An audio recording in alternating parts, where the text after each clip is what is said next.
It is finally here. It is all systems go for the Ruto government, and that's what Kenyans are looking forward to. The promises, a raft of promises for that matter, during his campaign for quite a long time over the years, speaking of how best they'd wish to bring that economic emancipation. That was the main talk of campaign. And the question is, the team that he has picked, the cabinet that he has picked, just how instrumental will they be towards making sure that his dreams, his desires for the people of Kenya then are a success? Certainly a question of wait and see. We'll be unpacking and looking at the faces that have been presented to the Kenyans to represent us at the level of the executive, and as they await to go through the vetting process at the level of Parliament to see whether then they get that clean bill of health. Indeed, great faces, rewarding loyalty, looking at the question of gender balance, looking at the question of regional balance, not so much of technocrats that we get to see, not so much, but more of politicians. And so we'll be unpacking this alongside, that is Honorable Member of Parliament of Dadaab, Honorable Farah Malim, as well as Professor Macharia Monene, who's a political historian, and Dr. Barak Buluka, who's a communications strategist. They've been here long enough, and therefore they'll be telling us whether indeed it took so much time for the president to name his cabinet, or whether it comes in handy at a very good time, opportune time. About two people lucky enough to have retained their positions at this space, but all the other CSs of the Uhuru government have gone, but just gone to where? The government is big, as many would want to argue. Whether it's a done deal for them or whether then they're going to be fixed in other positions, again, is a question of wait and see. Call it the Hustler Cabinet, as the Standard newspaper would name it. And of course, we'll be looking at this that has been captured on the papers this morning. Also, what it is that my team has prepared. Welcome on board. This is Morning Cafe, and my name is Linda Alela. Indeed, it's great to have you, as we also would wish to hear from you. The hashtag is Morning Cafe at Linda_Alela TV47KE. Tell us what you think about this cabinet as we continue to unpack and understand what is left of us as a people of Kenya to support the Ruto government. Let's briefly take a look at what the papers detail this morning. And like I have said, it is the Hustler Cabinet, according to the Standard newspaper. And President William Ruto named cabinet populated with politicians rewarded for loyalty, and as well brought on board few new faces.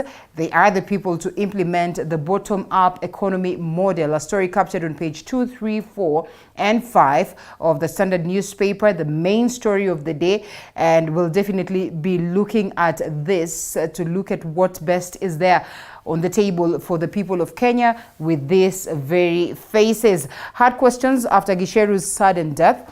Also, this is one of the things that we've been looking at after getting that terrible report sometimes last evening, that is should have been on on Tuesday evening. Yes, on Tuesday evening.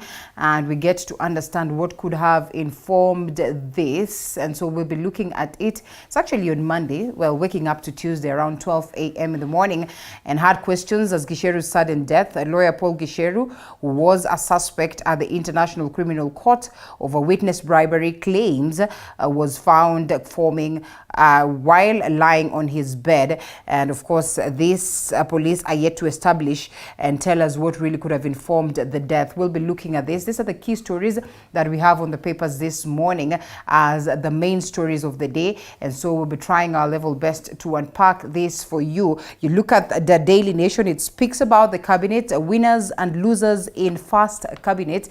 Definitely it's also about that. In a ruthless wipeout of the remains of Uhuru era, well, the president crafts a heavily political executive by then rewarding senior politicians in his Kenya Kwanza camp, but not all got the spoils of the new regime. A story captured on page 2, 3, 4, 5, 6, 7, 8, and 10. What is left of others that appeared to be his loyals will say that indeed the government is big enough. And so we get to see whether indeed it's a start of an era of the hustler, and pretty much a good start for that matter, and who is going to go where, and whether these ones will get that clean bill of health at the level of Parliament. And I mean, we'll be looking at this. So welcome on board. Interact with us. Keep talking about it. Remember, it's been a conversation that has been on. This also, as we have some bit of adjustments on the police service. Kome is now the new police service, as Muturi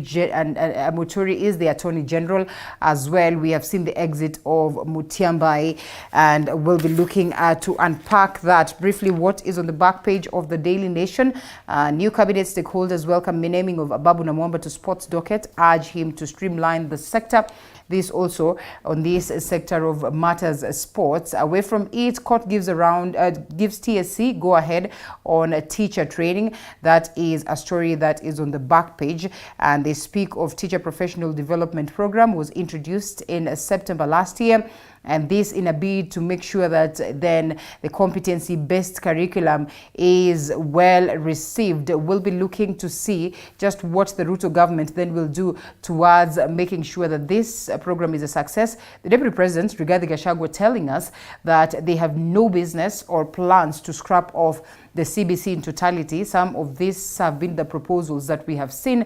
They say theirs is to make sure that, well, we get to understand the whole curriculum pretty well and different, amidst all these claims that really it's not been well thought, and therefore we get to see whether these adjustments will be helpful to make sure that we get this. Mr. Director, do we have the People Daily app?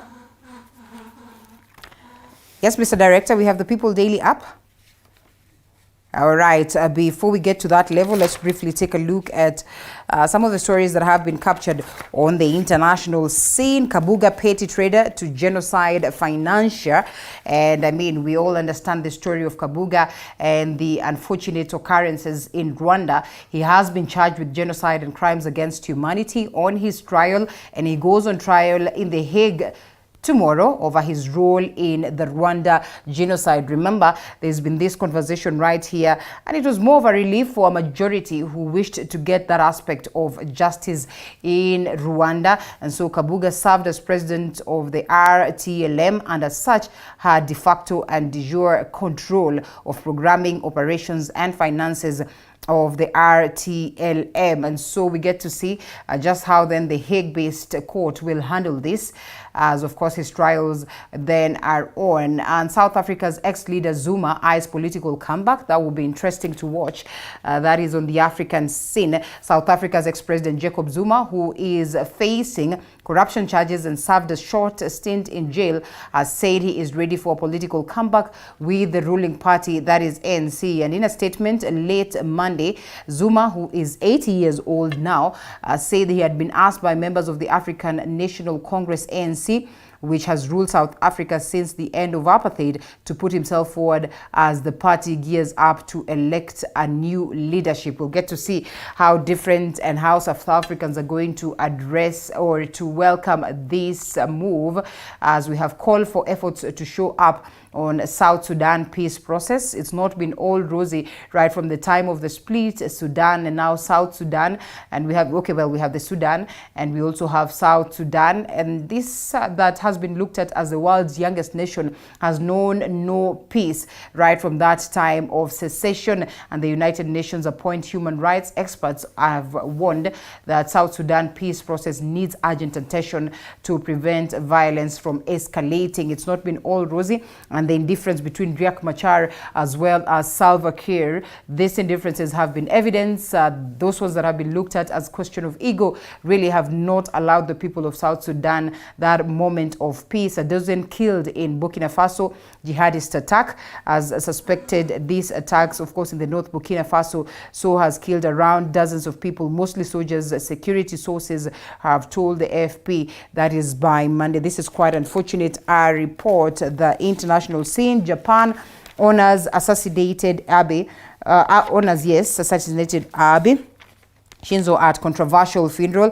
He was Japanese longest-serving premier and one of the most recognizable political figures, not just in Japanese, but definitely right here across the global fraternity. Shinzo Abe, and of course this happening at a state funeral on Tuesday that drew both mourners and protesters to central Tokyo. UN deeply disturbed as at arrest in Russia protests. The protests have been ongoing for quite a long time, also in relation to what has been playing out in the Ukraine, as of course the global fraternity then comes together to make sure that they try to put this to arrest and make it a game of the past. Pakistan asked to seek China debt relief, and many other stories that have been captured on the international scene. We would definitely not go to all of them. Briefly on what the People Daily details, definitely it's all about the cabinet, and we take a look at what then it speaks of. Ruto cabinet takes shape, and of course face of new government president mixes fresh and old faces, picks more women, 6 regional balance, a story that has been captured on page 2, and we also have it right here. Let's see, a story that has been captured on page 2 and all the way to page 5 of the People Daily. It is definitely the main story, and therefore the only story that has been captured on the front page of the People Daily. As you can see, page 2, they say it's a mix of new and old, and of course looking at the roles of deputy president as well as that of the chief minister. We'll be trying to unpack that and get to understand whether it is more or less of a revival of the conversation of the BBI, or the Building Bridges initiative, and whether this will get us to a point where as a country then we will trigger conversations as to making adjustments on the constitution.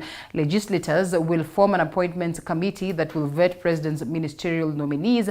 Remember, we'll also have conversations as to whether then we get our people to by-election. Actually, it's not it's not two-way, because we've also seen members of parliament that have been elected now getting themselves, cabinet slots. That evidently tells you that then their people will have to be treated to that moment of by-election. And so we're looking forward to see, definitely unpacking Mudavadi's role and whether then they will conflict or contradict what it is that the Deputy President Rigathi Gachagua is supposed to do, and the difference, and whether then they'll be able to manage this. Some of the faces that are also frequent on Morning Cafe, we appreciate women rights advisor nominee Harriet Kigai having gotten that slot, and so we'll be looking to unpack this alongside the gentlemen, as I have mentioned. But as of now, allow us to quickly take a look at some of the stories that have been prepared by my team this morning. The Ministry of Health has marked about 20 counties as high-risk areas for a possible Ebola outbreak. Well, the counties that include Busia, Nakuru, Nairobi, Mombasa, and Kiambu are said to be at risk due to their proximity to entry points, and Kenyans are living in excess caution as they're actually living and have been told that on these particular areas they need to exercise caution as unnecessary travel into and out of Uganda is highly discouraged. As more and more districts in Uganda continue to confirm the spread of the deadly Ebola virus, Kenya has begun an emergency response plan to deal with a possible outbreak in the country.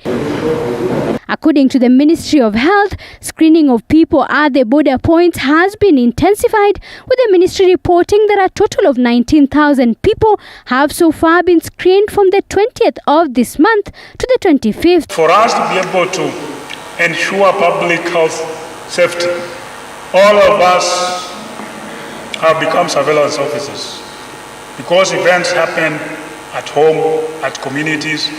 Please, let's be very, very quick and alert to be able to inform the relevant authorities, the health authorities, the national government administration officers, the Ngao, the Nyumba Kumi, in case of any unique event.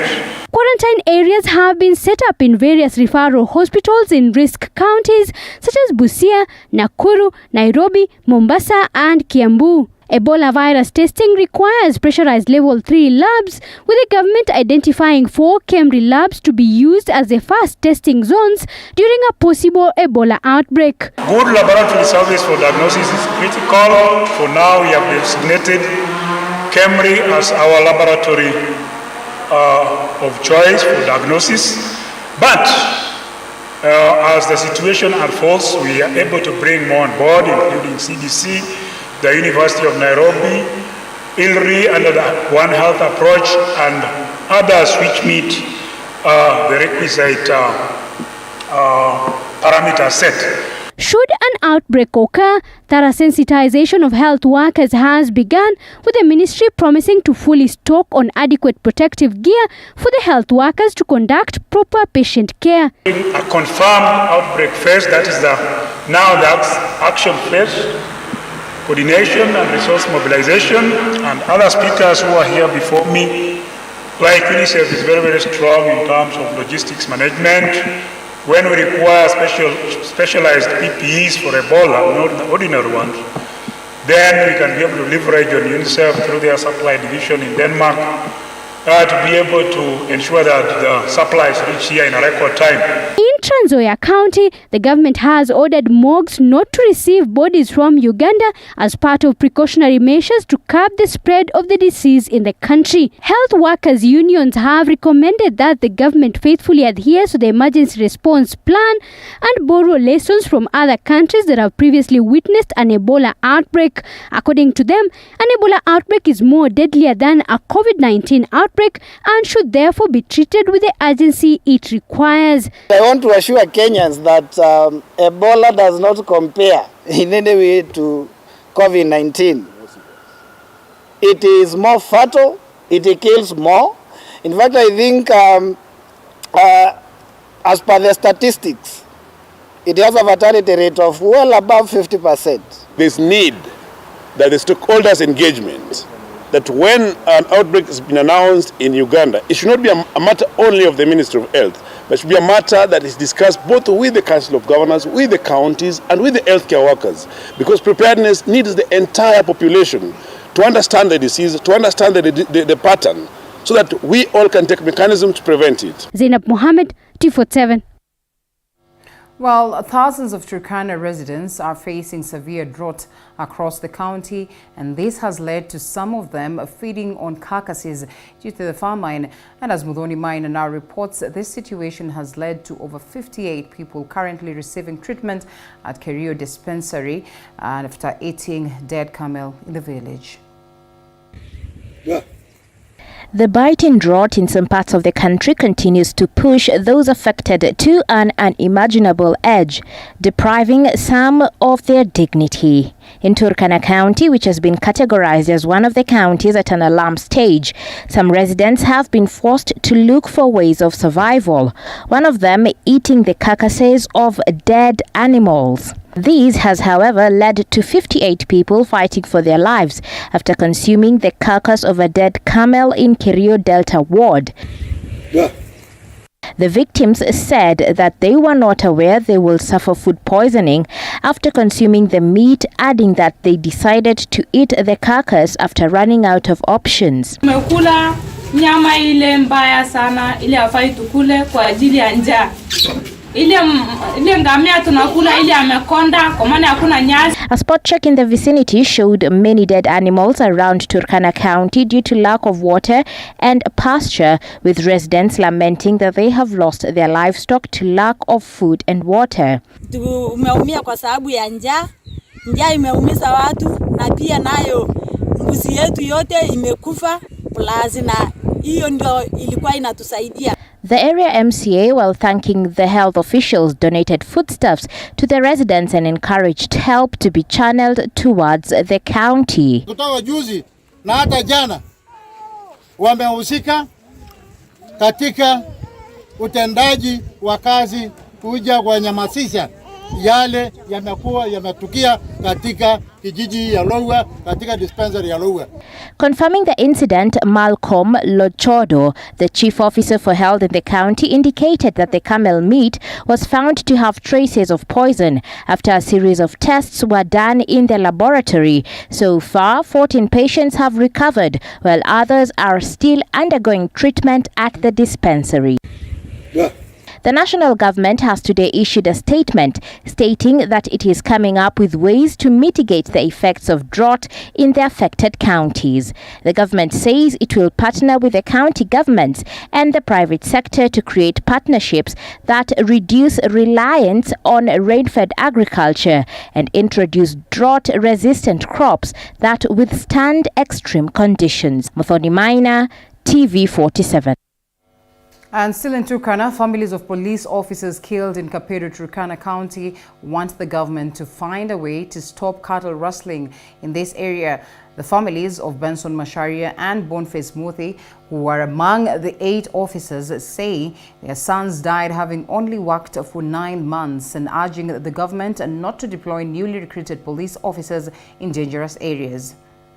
Families of police officers who were killed during the banditry attack in Turkana now want the government to stop sending newly recruited officers to areas prone to attacks.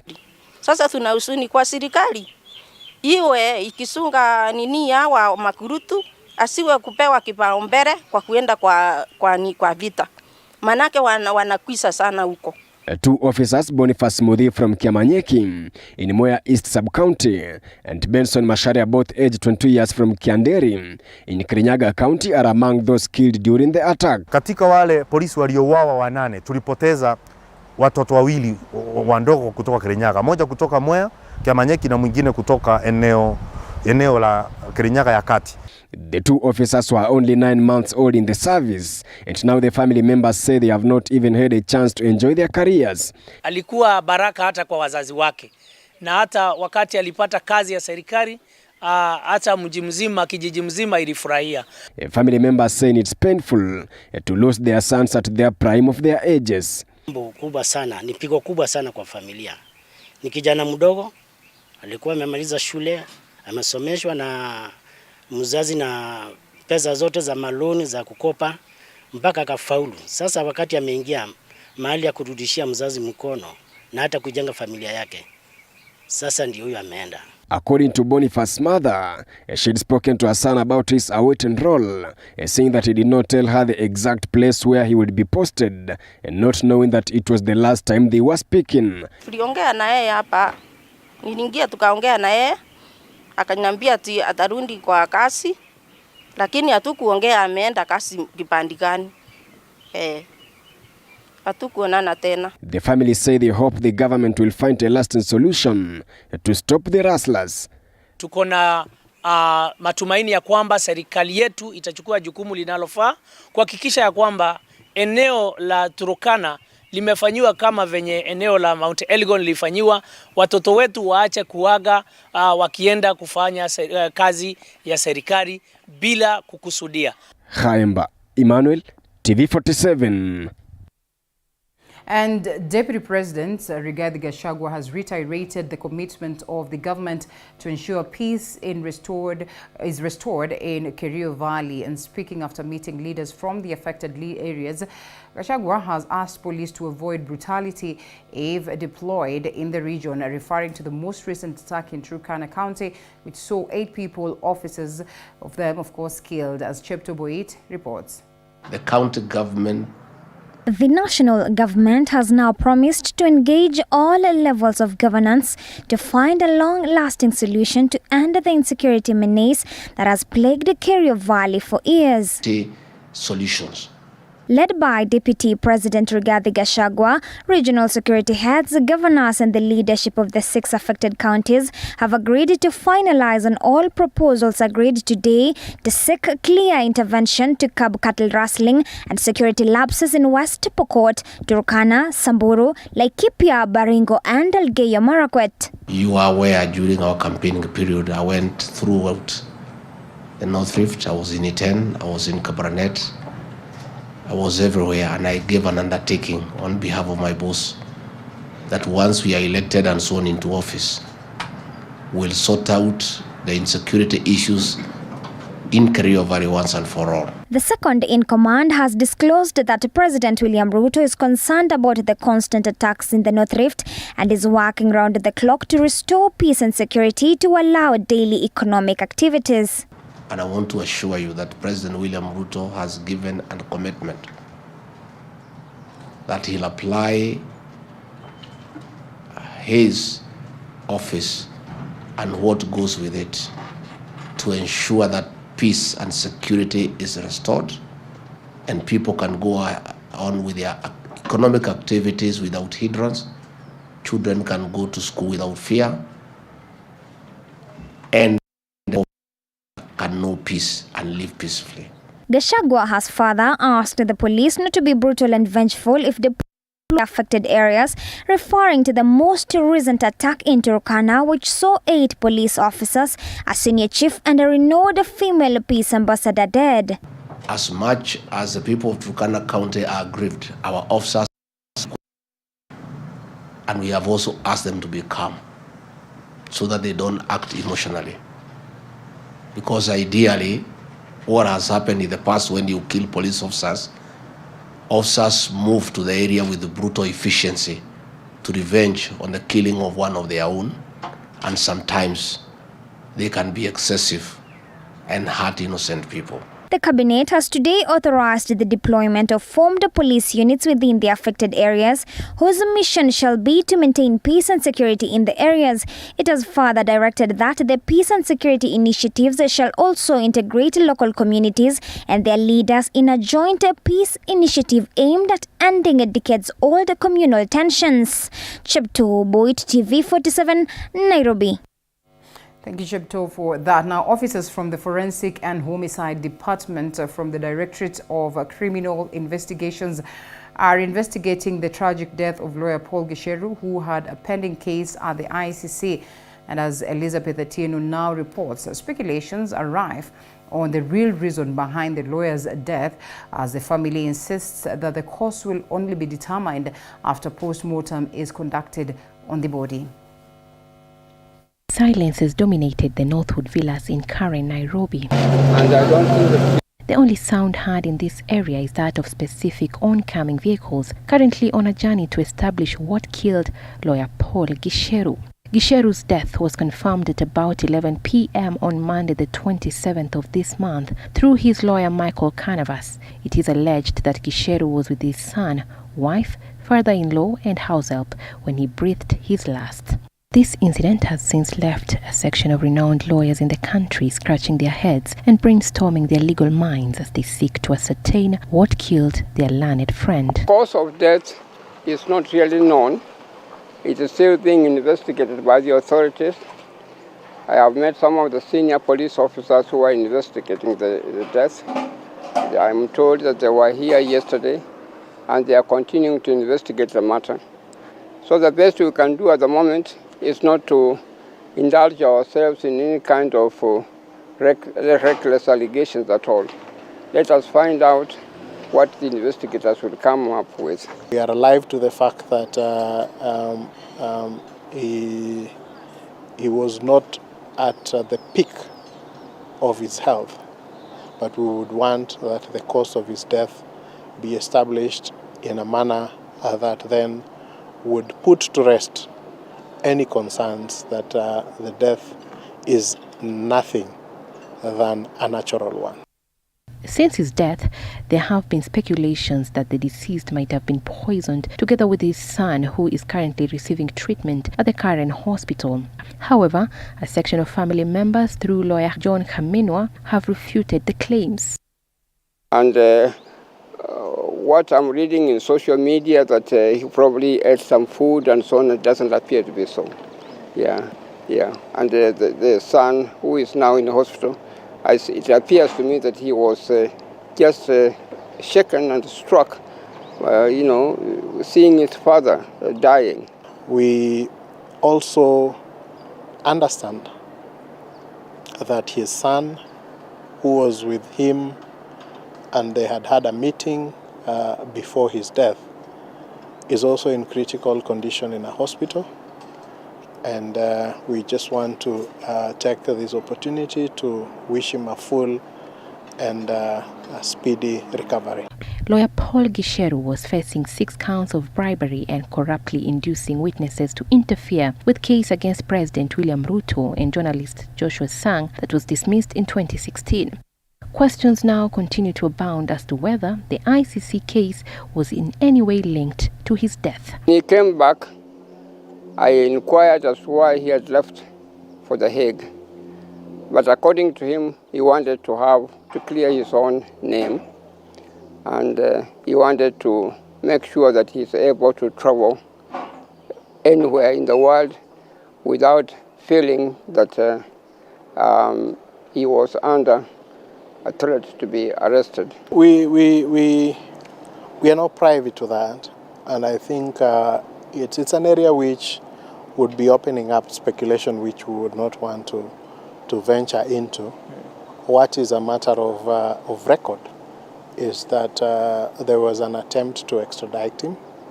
As any party to whom extradition proceedings are started, you have a right to challenge those proceedings, which I think that was done. Detectives from the Forensics and Homicides Department at the DCI, together with investigating officers from Langata Police Station, are still at the scene of crime to gather evidence that would help in the investigation. They may decide that probably it was natural death, but still under the law, when someone dies suddenly, the courts usually get involved to find out the cause of death. As a law society, we would be following up quite keenly on the investigations that are being conducted, just to ensure that the investigations are done in a thorough manner, that the investigations are done professionally, and that we are able to ascertain what led to the death of Mr. Gicheru. The body of lawyer Paul Gicheru is currently lying at the Lee Funeral Home. The family will tomorrow decide on when the post-mortem will be conducted. Elizabeth Atieno, TV 47. And still on that, the mother to late lawyer Paul Gicheru claims that her son's wife is aware of what really could have killed Gicheru. Josephine Wambui wants a post-mortem conducted on Gicheru's body so that the family has closure of what could have led to his sudden demise. Sharon Baranga reports. A cloud of sorrow has been hanging at the home of the mother to the late lawyer Paul Gicheru at Annex Estate in Eldoret, Uasin Gishu County. This is after they received news of the untimely death of Gicheru, who was found dead at his home in Nairobi. Gicheru's mother, Josephine Wambui, claims his son's wife knows what caused his son's sudden death. Mimi nakwambia hii mabibi munaoa. Angalianga bomba kwanza. Ujue huyu anatoka bomba gani, ni wa ukoo gani, ndio ukae naye. Kwa maana guka yake aliniambia ameoa moto. Wambui wants a post-mortem done on Gicheru's body so that the family has closure of what could have led to his sudden death. Ni sumu. Hata nilimupigia juzi. Nikamwambia kumbe ulichukua mtoto yangu Eldoret tu kauwe. Mimi nataka apelekwa apasuriwe waone ni nini. Kuona mtu anaanguka tu bure hivyo sio rahisi. Sio rahisi. Na kukua mgonjwa sio rahisi. Kuna kitu alipewa. Hii kifo ya ndugu yetu imetushika na mshangao.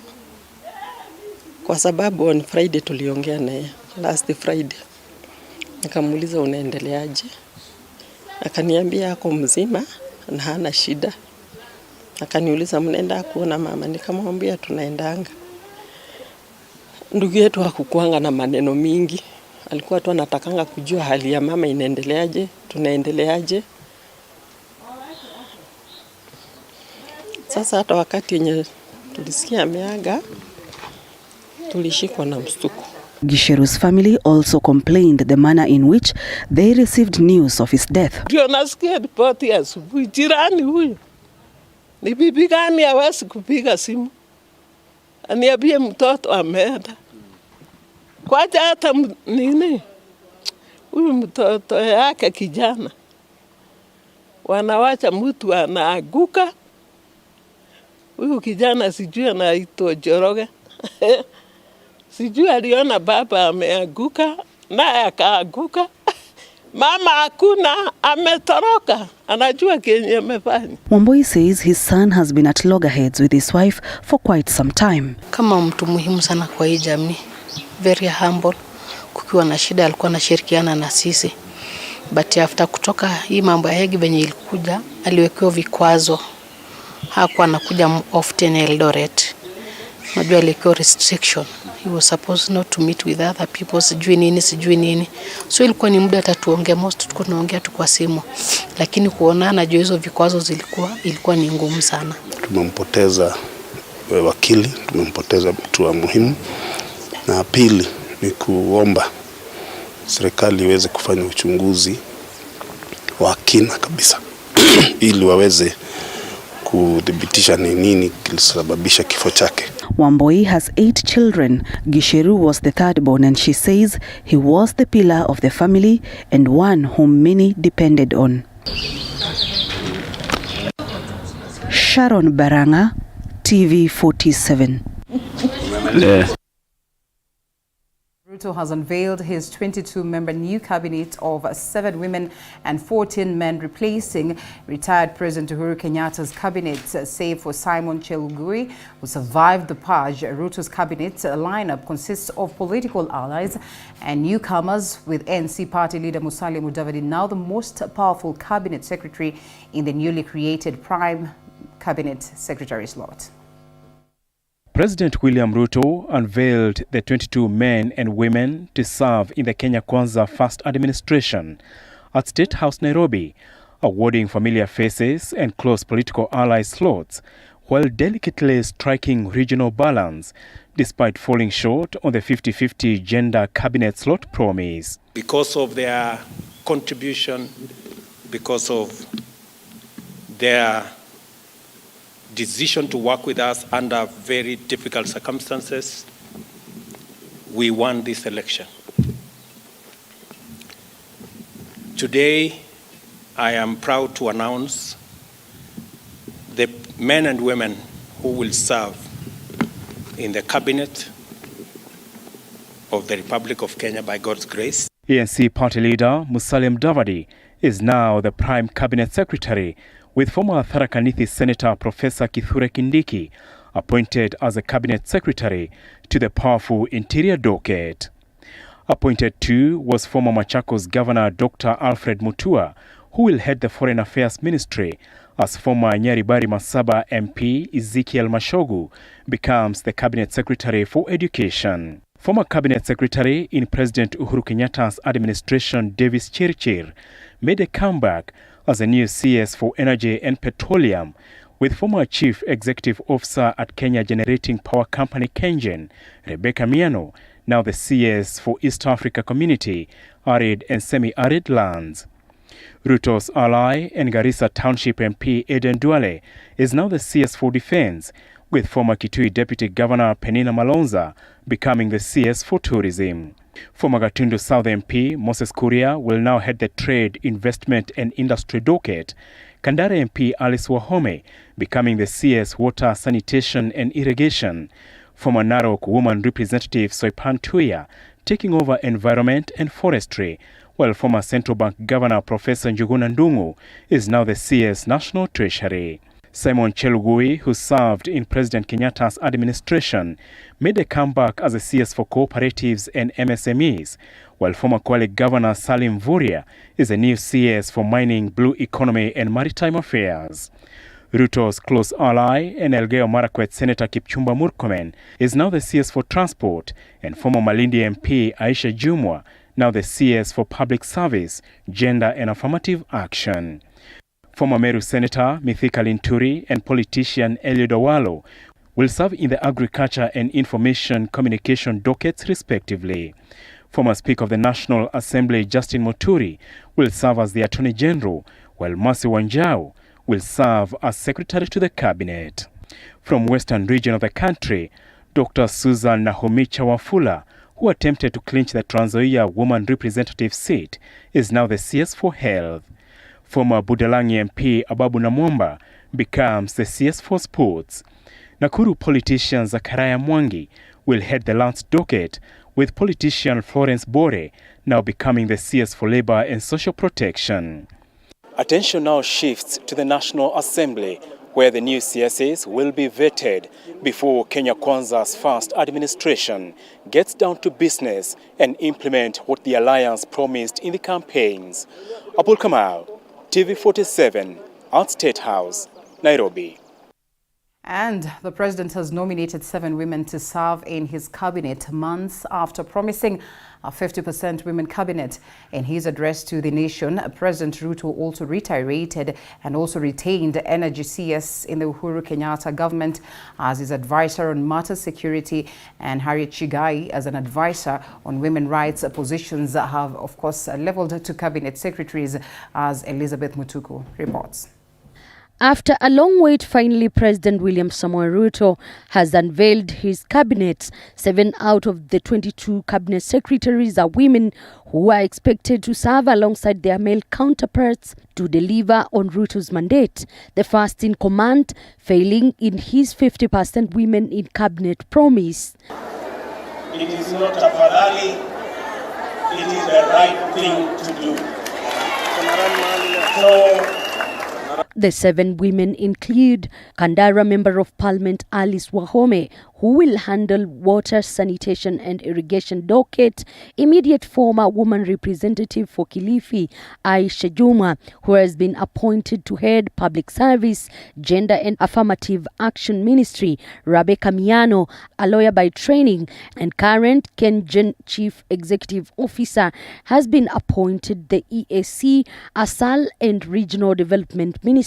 Nominated Senator Soipan Tuya is the President's nominee for Environment and Forestry Ministry. Penina Malonza, who is the former Deputy Governor for Kitui, will now be in charge of tourism, wildlife and heritage. Former Trans Nzoia woman representative aspirant Susan Nakumicha Wafula has been appointed to head the health docket, and former woman representative for Kericho County Florence Bore has been appointed as Labour Cabinet Secretary. Public Service, Gender and Affirmative Action, the Honorable Aisha Jumwa Katana.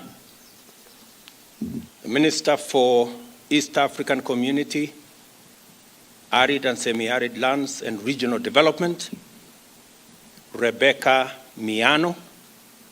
President has also appointed Mary Wanjao as secretary to the cabinet. Other appointees include Monica Juma, who will serve as National Security Advisor, and Harriet Chigai, who will serve as Women Rights Agency Advisor. The appointments I have made this afternoon.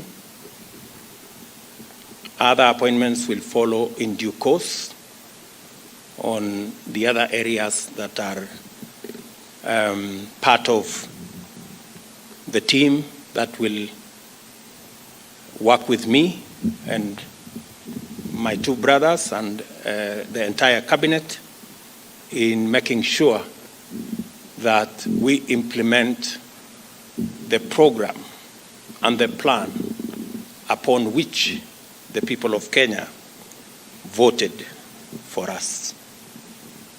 Elizabeth Mutuku, TV47, Nairobi.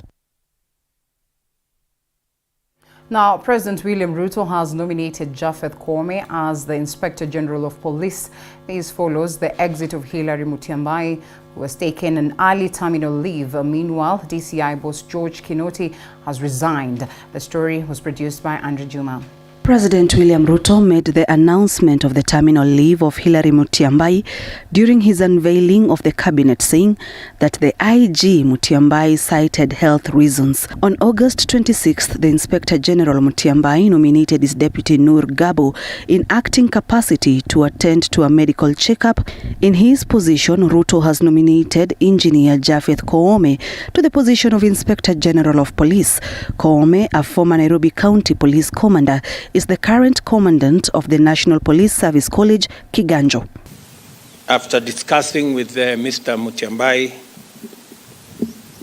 and in consideration of his service to our nation and his health situation, I have accepted that Mr. Mutiambai will proceed on terminal leave. Koome's name is now expected to be presented to Parliament for approval. Koome served as Officer Commanding Police Officer at Central Police in Nairobi and Regional Commander for Nairobi. Koome was later moved to Police Headquarters to serve as Principal Deputy of Deputy Inspector General of Police Edward Mbogwa. I have also received the resignation of the Director General of CID, Mr. Kinoti. I have transmitted the same to the National Police Service to proceed with advertising that position. Ruto has also announced the resignation of Director of Criminal Investigations, George Kinoti. In his address, Ruto said someone will be appointed in an acting capacity, awaiting for the other processes to fill the position. Those many remarks, ladies and gentlemen. Kinoti fell out with Ruto long before the exit of former President Kenyatta. Among those mentioned as possible replacements are Wanderi Mwangi, Nicholas Kamwende, and Eliud Langat. Well, let's now get to this very conversation. The very last stories will be forming the basis of our conversation this morning. Remember, the lines are open for you to interact with us. The hashtag is Morning Cafe at Linda_Lela TV47KE across all our social media platforms. It's all about the cabinet, perhaps two key stories that are taking center stage in the country this morning. Privileged to have Honorable Member of Parliament of Dadaab constituency, Honorable Farah Malim, as well as Dr. Barak Muluka, Communications Advisor. Thank you so much, gentlemen, for creating time. In a bit, we'll also be having Professor Mosharia Munene, who's a political historian, joining us for the very same conversation. Once again, the lines are open for you to be part and parcel of this. I sampled some of the comments that you'll drop us as we continue. It is indeed the prerogative of the president to pick his cabinet. That's what we'll be looking at this morning, trying to unpack and just get to understand whether the faces that have been presented to us will be indeed helpful to us, making sure that the president then achieves his dream, his desire for the people of Kenya, the bottom-up approach. Importantly, that aspect of economic emancipation, we understand that the cabinet, as part of the executive, is at the heart of making sure that then the government is successful in its bid, and that's exactly what Kenyans are looking forward to. But even before it gets to that point, another story that is very, very important, Dr. Barak Muluka, the demise of Paul Gicheru. Perhaps this is the moment to just mention something small about this and the numerous, cases of speculation that we're getting in the country today as pertaining to the same. Yes, I think the first thing is to condole with the family. Loss of this kind is, of course, extremely tragic, particularly coming suddenly as it has done. Yeah. And as usual, I would normally expect that we allow those with know-how to go about the assignment of establishing what exactly led to his demise. I think we have become Twitter happy, social media happy, and the moment these kinds of things happen, you get all kind of pan-sophists telling you what has happened, why it has happened, how it has happened. I think that is very tragic. Some of it completely insensitive of the situation. But what does this? Said and done, condolences to the family, friends and relatives. Honorable Farah Malim, thank you for creating time to be with us this morning. What does this mean, to that very case that is still ongoing at The Hague? Well, it means big. It means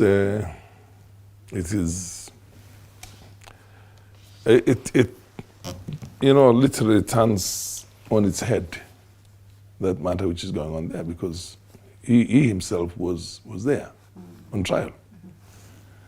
And there was expectations in many cases, quarters, was that there will be another follow-up. Once he's convicted, then the presumption was that cases would open up again for some of those other people who had been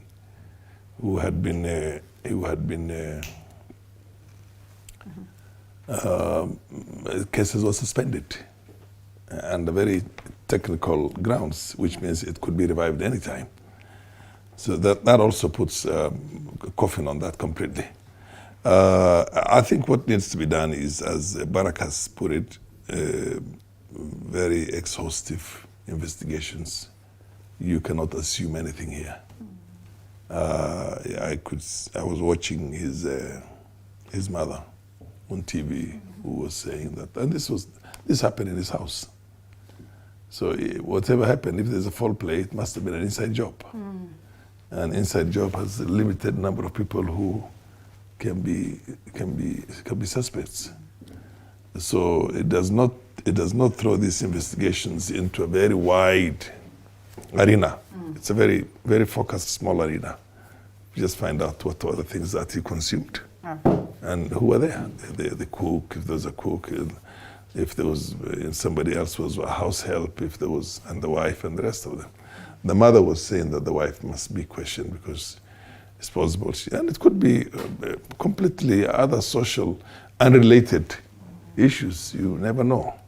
I mean, things happen also. Right. So let's not speculate, as Barak has said, and let's just wait until we get to the bottom of these things. Yeah. And true to it, investigations are on, and so I would agree. It being a developing story, we'll definitely be here to keep you up to tabs. But when I listen to the speaker here, I can see the drift is that he has been killed. Well, yes, and I don't need to listen to the subtext too hard. You say this one has got to be investigated. It narrows down to a small kind of zone, number of people who may have been involved. It's also possible, it's natural. How much scope are we leaving for other causes, natural causes, for example? We've come and become a nation of conspiracy theorists. But let's wait and see. Perhaps those ones that would take that direction of conspiracy theory could be justified to argue that way. And we all understand how sometimes things would play out. I keep an open mind. Of course, one of my areas of proficiency is not autopsy. Therefore, I wait for the experts to tell us. And I'm aware that people spend 6 years in medical school and they go on to do postgraduate pathology before they can qualify to work in autopsy. Right. And we'll definitely get updates of that, as I have said, and when they get to hit the desk, we'll be here to keep you up to tabs. The business today, gentlemen, is all about the cabinet, and perhaps we say that it's not longer that moment of wait. Yesterday morning, I remember the gentlemen that I had on set were all, saying that, the president should perhaps just get to mention his cabinet as early as yesterday, and true to it, these played out, and now we come from that phase of speculation, that phase of questioning, that phase of saying that, this is, something that should have been done quite earlier, and to that space where the cabinet has already been named. A prerogative of the president to pick his cabinet, but we also understand that in a way there is always that aspect of consultation and so much more. A hits and misses for you, Dr. Barak. The appointment of the cabinet was always coming. I think we were a little precipitous, waiting for the names kind of impatiently, mainly because in the past the inauguration is done and maybe the following morning you're already seeing a list, a schedule, which after a few weeks is followed up with cabinet reshuffles here and there. One wants to believe that what has been going on has been an assessment of the needs. You know, when you are on the campaign trail, it is one thing. When you get into government, the realities start becoming a little different. We have seen, for example, that the numbers that were promised for gender balance have not exactly been met, and which does not surprise me at all. At the time that these promises were being made, some of the people who have been appointed into that cabinet were expecting that they would be elected to different offices. There were some who thought they were going to become governors. Others thought that they would end up as members of Parliament. And there are people who have been very close to the president in his moments of tribulation. Let's call them what they have been. And they're not the sorts of people you are just going to leave out there high and dry. And therefore, seeing that a majority of them were men, they already upset the equation. The balance that you thought you were going to meet, you find it is not happening. How do you leave out somebody like Moses Kuria? How do you leave out Mithika Linturi? And then, of course, Abraham Kithure Kindiki had expected he would run for office. Initially, he was supposed to run for the office of governor of Tharaka Nithi. Then he expected he would possibly become the deputy DP. And now there's absolutely no politically savvy way that you're going to leave them on the side. But what do you mean, how do you leave them out? Just how big is the government? And I mean, there are very many other positions with this gentleman. Absolutely. They must be at the core of government. These are some of the people who have been contributing to the thought basket, to the strategic agenda, to the ideological thought basket. And therefore, you are going to need to travel with them. You asked about hits and misses. Within the same kind of line of thought, there are other people like Omar Hassan Sarai, who have been very close. Obviously, you are going to see them somewhere again. People like Johnston Mudama, you expect to see them somewhere. People like David Ndii, and many other people who have been very instrumental to this campaign effort and its success.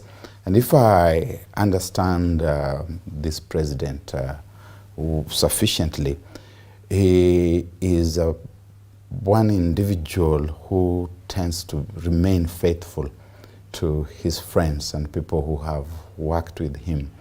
And the indications so far are that if he has made a promise, he has to be as good as his word. The scope for implementation of that goodness to one's word is, however, limited and limiting. So going forward, it will be interesting to see the permutations. Those ones that have been here would perhaps advise him not to keep these ones that have been close to him way closer. In fact, I remember that time that he was declared president, there are some few who argued now it is time for you to let go of these ones that have been close to you, because the very same ones, as the Swahili saying would go, kikulacho kinguoni mwako, would perhaps be the people who would cause his fall. But then again, I do not know whether such is the case when it comes to the game of politics. We get to establish that after the short break. After the break.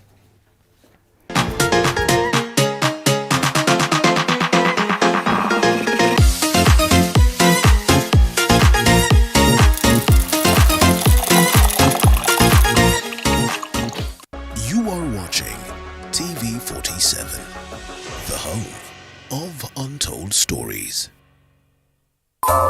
Usiyakubalie maumivu ya misuli kukatiza ratiba yako. Kaluma Pain Balm ni dawa ya kusugua iliyotengenezwa kutoka kwa miche maalum ili kutuliza maumivu ya misuli. Kaluma Pain Balm. Disability is not only limited a physical disorder but also mental issue.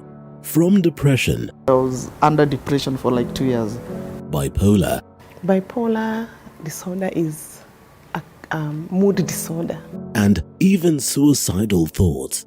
When I was just about to hang myself, a certain voice just talked to me, and I believe that was God. I tried suicide more than 6 times. Beyond the Limit has gone beyond its limit to find answers so as to help everyone go through life with ease. Join Muthoni Maina every Saturday at 7:30 p.m.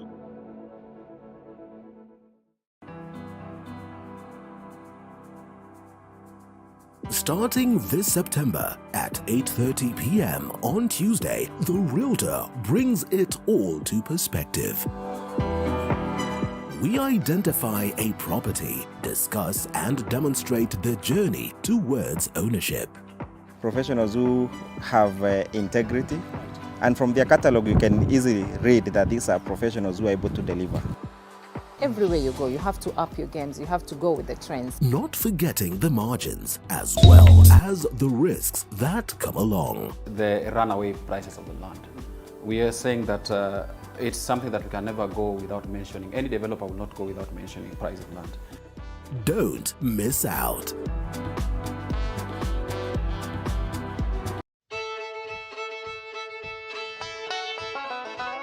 Do you want the latest news on farming?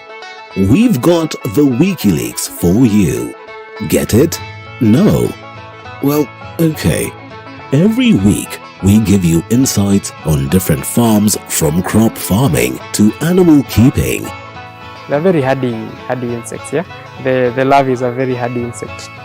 We look forward to having an optimum production in maybe about 5 years. Yes. Yeah.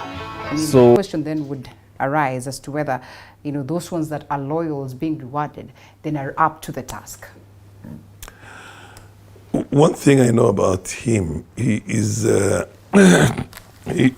you mean President? Yes. Okay. Yes. He's an extremely thorough guy. He's extremely thorough guy. He could place in certain portfolios people who are adept at that, people who are very good at that. But we still not leave it to it. We still want to be convinced, and we'll sit down with them and take them through. As Barack had put it, he values friendship a lot and rewards that very much. So even if a friend of his is not up to the task, he would be willing to sit down with him and literally take him through these things and support him all the way, including such basic things. Look, I remember one time back, he would tell his friends, even to up the ante on their own dress code. You know what I mean? The etiquettes and everything else and the suits, and tell them, go to such and such place when you go out of the country and buy these brands. You know what I mean? Yeah. He has a way of sticking with his friends right to the end. Right to the end, right into everything. And I don't want to go too low and say, too deep and say even small other etiquettes like certain manners. But basically he is there. So I rest convinced that even those who will not be very good at performing those portfolios will get all the support they can from him and the rest of the team. Before it even gets to the level of the cabinet, is that to tell us, and this is a question that many ask, sometimes we look up to political pundits to tell us whether this union of Kenya Kwanza will hold for the next 5 years, let alone the next 10. Look, if you ask me, and I've said that before here, if you ask me, I always talk my mind, and thank God I have never regretted, even at the risk of becoming very unpopular sometimes, they're talking my mind, because it comes to pass in most cases. Yeah. He's going to do a lot of good work, hell of a lot of work, I can assure you. And not only am I worried about him winning 27, my biggest worry is that he might want to change the constitution in the next term and get the popular support for that. Okay, after and 10 years. Turn this thing into a parliamentary system and stay for another 15 years there. If the conversation was that Uhuru is too young to retire, why would it be bad when it comes to that space? You know, this man if Moi had a possibility in the constitution of going for another time, he would have stayed for as long as he wanted. Okay. Ask yourself why. And being a student of Moi, definitely. He outperformed Moi, I can assure you that. Not only was he a very good student of Moi, but I think he did a few things even better than Moi. I mean in that context itself. So I think those of us who are hoping to go there and get him out in a very short period of time, because there's so many promises that are not going to be kept. But you also acknowledge that he's going to do a good job. Why? That's what I'm saying. That's what I'm saying. Those of us who were very confident that he can deliver on all those promises he made, might be in for a very rude shock, in the sense that he could turn around a few things very well and become extremely popular. Not only make it difficult for us to get rid of him in 2027, but even stay much longer than that. Okay. And that I have no doubt in my mind that I know his character very well. We've been with this man together. I remember one time when he gets an opportunity, he grabs it on the spot. He doesn't wait to go and consult with somebody else. We went, you remember this guy who was killed by a policeman in some kind of a love triangle, who was an MP somewhere in Kericho, I think. You remember? Yeah, 2007. 2008, beginning of 2008. And then we had to go for the funeral. And I went with him. I was with him as the deputy speaker at that time, was a minister. And I think Minister for Agriculture, am I right? It was, we went with him to the funeral. He actually told me to come along with him. We went there. The brother of the late, the constituency was called what? I don't remember. I can't remember. Mgwen or Enamoy, or I don't know, one of those names. The brother of the deceased, a very brilliant young man, extremely young at that time, was the one who was basically the master of the ceremony.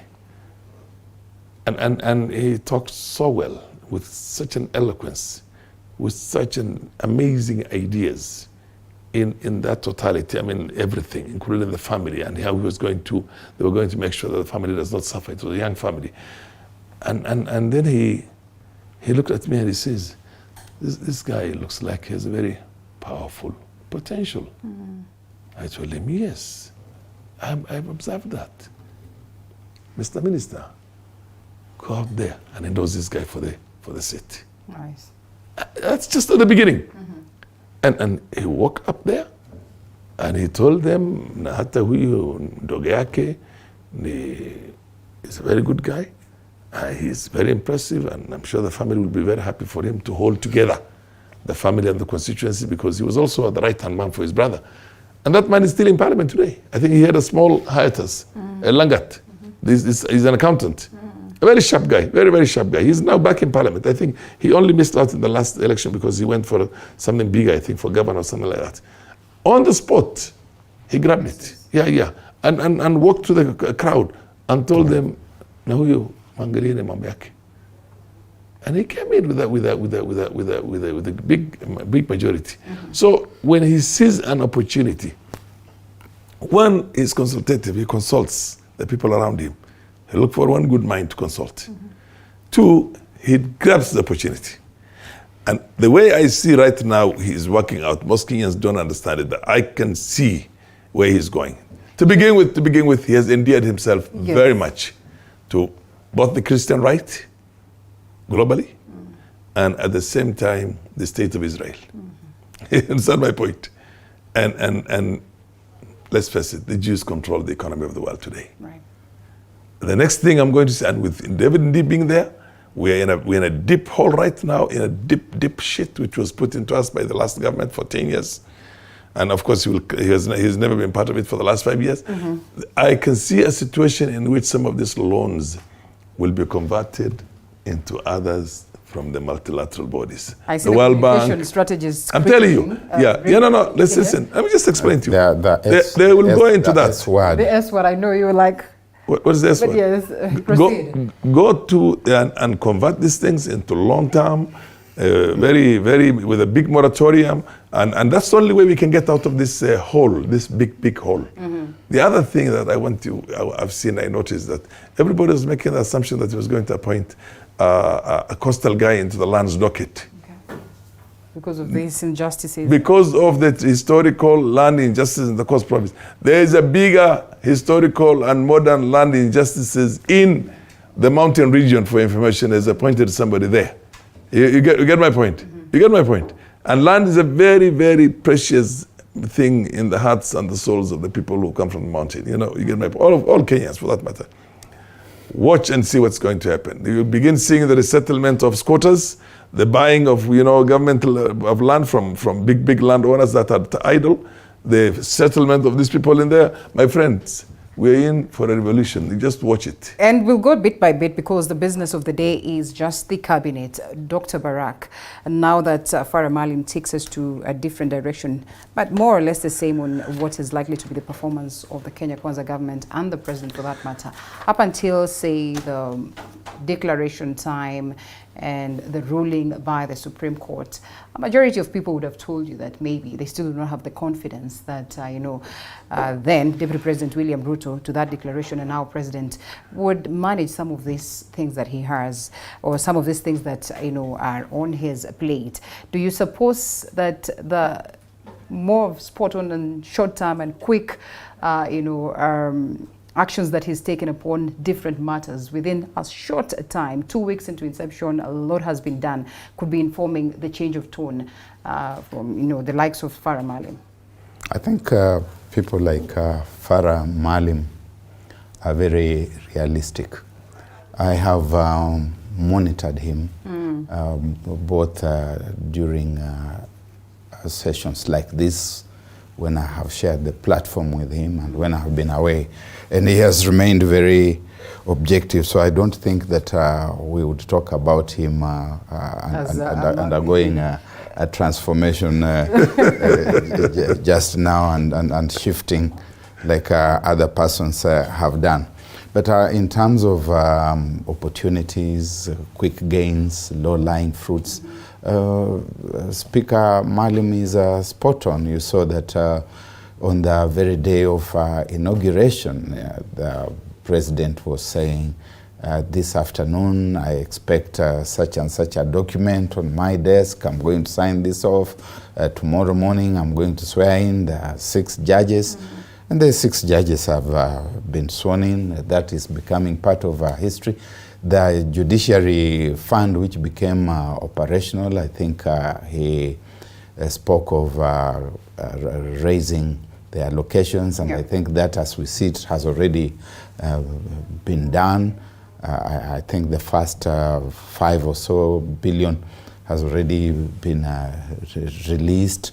If you talk about the Mombasa port, it has already been done. And so you are talking of somebody who sees opportunities, who knows how to strike when the nail is hot. This before he has formed his cabinet. What more after he has? Because at that moment there were things which he could do without needing to. So I don't expect that we are going to find the country again in situations where, say, like in the IEBC, before you are waiting for 4 years and everybody is asking why are these appointments not being done. And even to just flip it a little bit, where there's need to do some purging, the purge is already taking place. Taking place. Those who need to be railroaded out of the system. Kinoti is gone. Kinoti is gone. Zamba is gone. Kinoti resigned. But that's a smart way of telling you. Let's just. All right. And you think that he's going to purge them out like completely? Oh my God. That is done and dusted. The purging must be done. You must work with your government. It is your dance. It's your tea party.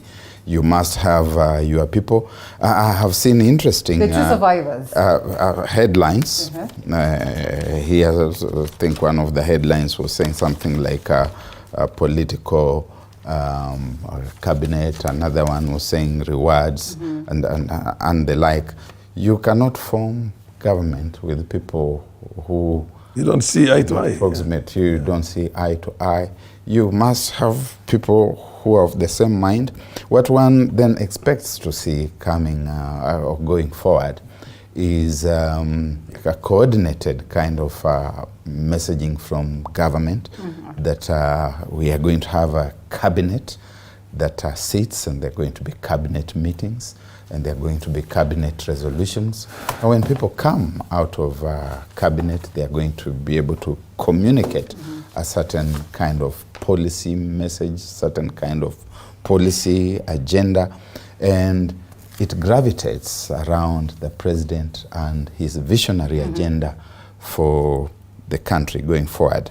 I just want to point out one or two little things I have noted in the way we journalists, because basically I'm a journalist, the way we journalists report these things. Already I've seen that they are saying somebody has been appointed to the lucrative position of this and that.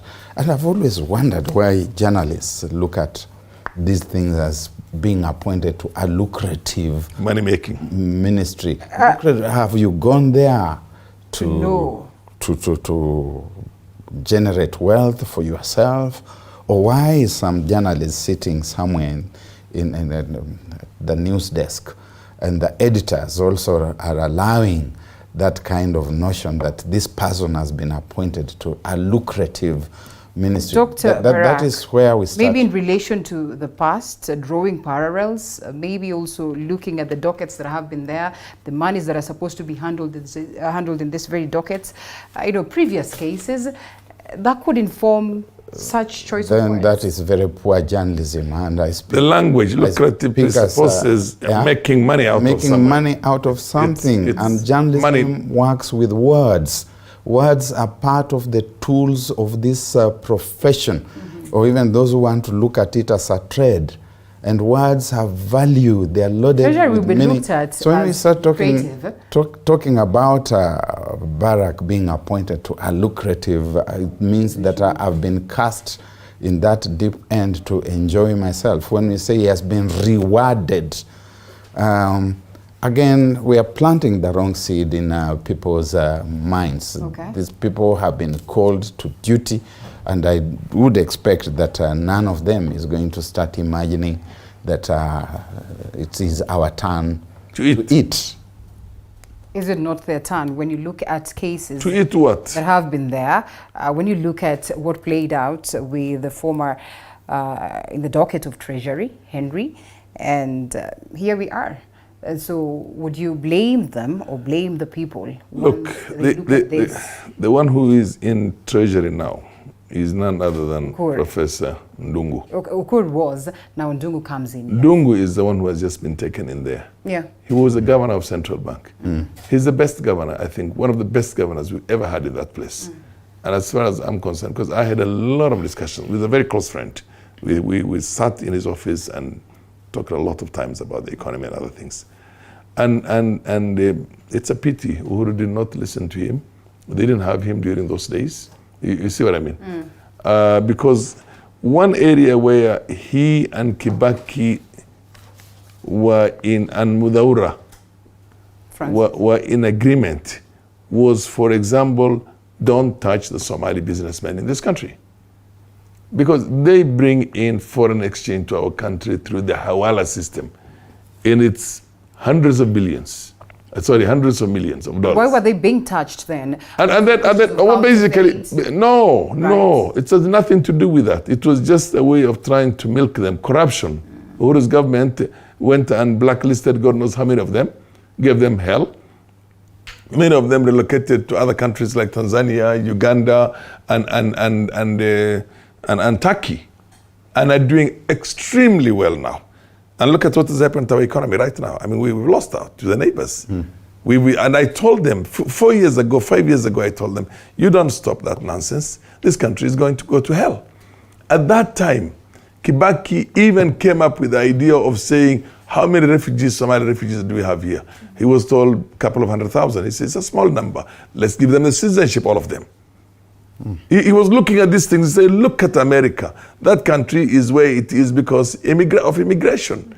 People who have immigrated from other countries in the world. So if these people are already contributing to our economy in the manner they're doing, let's allow them. In any case, they will open, he said, massive potential of our own people to be employed in the neighboring countries. These people are in Ethiopia, they're in Somalia, they're in Djibouti, they're everywhere. We need to be close to them. What did we do? Just because there was an attack in Westgate, which again has got a serious security lapse here. Yeah. And some people even say that the security saw it and looked the other side as a way of trying to endear themselves to the international community on the war on terror, to say that we are in the front line. I don't know if you remember the military, the head of the defense forces those days, bringing in and becoming a communication person for such a thing. You see what I mean? And there were a few boys had worked in there. One of them was the son of Haji, who's now the late Haji, who's now a senator. And they had pinned them into one room. They were going to get them as short as possible. They were told to get out and bring in the forces, you see. And then what happened? We lost almost 70 people in that place. The place was damaged. What did we figure out for ourselves? It was deliberate. They wanted to see, they didn't care how many Kenyans die, they didn't care what happens, but basically saw us to be there in the media all over the world as being in the front line. And then, of course, to mitigate the case in Hague, and also to mitigate how this government was going to be received by the international community of the Western world. And it might have worked in that side, but what was the end result? So what I'm trying to tell you is that when you have the right people in the right place, Ndongo is very good. He will do a good job. We have had a problem before in that place. You know what I mean? In the last 10 years, we've had serious problems. But I can assure you one thing. With those kind of minds, with David Ndii, I know David very well. I've known him for the longest. And he's an economist of an extremely high repute. And I don't think he was left out of this cabinet right now as an oversight or whatever it is. I think he must have decided he was going to stay out for reasons that we will get to know as we progress forward, and that has to do with how to revive the economy. It's probably doing a much more strategic job in New York today as we talk, and in other places with the financial institutions, with the World Bank, with the IMF, of converting all these loans that we took because of commission, because of bribery, because of kickbacks, and the Chinese, anybody who goes for Chinese loans, which are punitive, is because he's going to get something on the side. And some of these things, you can't do that. You can't do that with the World Bank. Will be more of a Pandora's box. We shelve those ones for a moment and speak about still the cabinet and the technocrats, so to speak. Very few of them, as many would argue, the percentage is higher on the line of politicians. What do you make of this? He speaks of Ndungu as one of the few who would be considered as technocrats appointed in cabinet today. What much of a difference will this accord us in comparison to what played out with the Jubilee government that hugely was focused on getting technocrats on board? I don't know about this docketing, Madam Dr. Barak, Madam Chair. I am sorry, allow me to just ask this on behalf of my producer. Now that it's morning cafe, there has to be a cup of tea. Courtesy of Farah Malim, we have camel milk, camel tea for that matter. Would you mind, or we just stick to coffee? He would love to have camel tea. You want to give it a... As you are aware, I always take black coffee. So you do not want to try something different. I don't take milk. I'll privately whisper to him the benefits of camel milk tea. And you watch the next time, he will be going for it. Very, very good. I'll learn about it. Yes. Black coffee, all right. As I hear younger people saying, tutaonana kando. After the show, yeah? After the show. So we proceed. Yes. But I was wondering before the tea break about this docketing, this pigeonholing of people and saying politicians, professionals, like the two are supposed to be mutually exclusive. Yeah. If I just look at the front page of today's papers, Professor Kithure Kindiki, even just by the very title, Professor, is he not a professional? Yeah. is a professional, is a teacher of law. Dr. Alfred Mutua is an expert in communications. Murkomen is a lawyer. Davis Chirchir, a professional in ICT and so on. Alice Wahome in law. Ndungu, we have had, I saw him at the University of Nairobi when we were younger people. All of these people here are also professionals. Okay. And then the business of government, whether we like it or not, is political business. So you need a hybrid of politics and technocracy. And if the two are embodied in the same individual, so much the better. I've also heard this president during the campaign trail talking about the possibility of varying the standing orders so that these people will come to parliament and encounter politicians. They should be able to speak to them. I think we don't want to see ourselves in a situation where there is imbalance. And this imbalance, like the one we saw in the ended regime, was one where some of these people would come to parliament and they would give lectures to members of parliament. And you would see them being subdued. They did not establish the correct kind of rapport and comportment, and I would expect that the intermingling this time round should be able to cure that very, very nasty kind of situation. Yeah, so in short, these people are politicians, some of them, but they are also professionals. Yeah, Ababu Namwamba is a professional, Ludo Alo is a professional, Edwin Dwale, all of them. Without focusing on the individuals and the places they have been placed and whether then they would appear to fit or not, what are the chances that these ones are going to sail through? They're going to get that clean bill of health at the level of parliament now that the business is over? You don't even have to worry, debate about that. Have you watched the election of the speaker and the deputy speaker? Yes. Have you seen the numbers of these people? Yes. So you agree that they have the majority? They have the majority and they will win it straight. And many of our people have already come to the other side. But let me tell you one thing. But should it the be one person, party interest? Let me tell you one thing.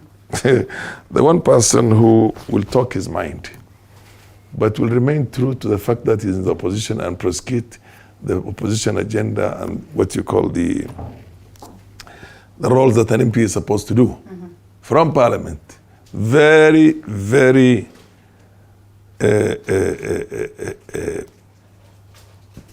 much, for lack of a better word, I'm trying to look for the right adjective to see this, and who would be totally committed to his role as an opposition member of parliament is the one who's sitting with you now.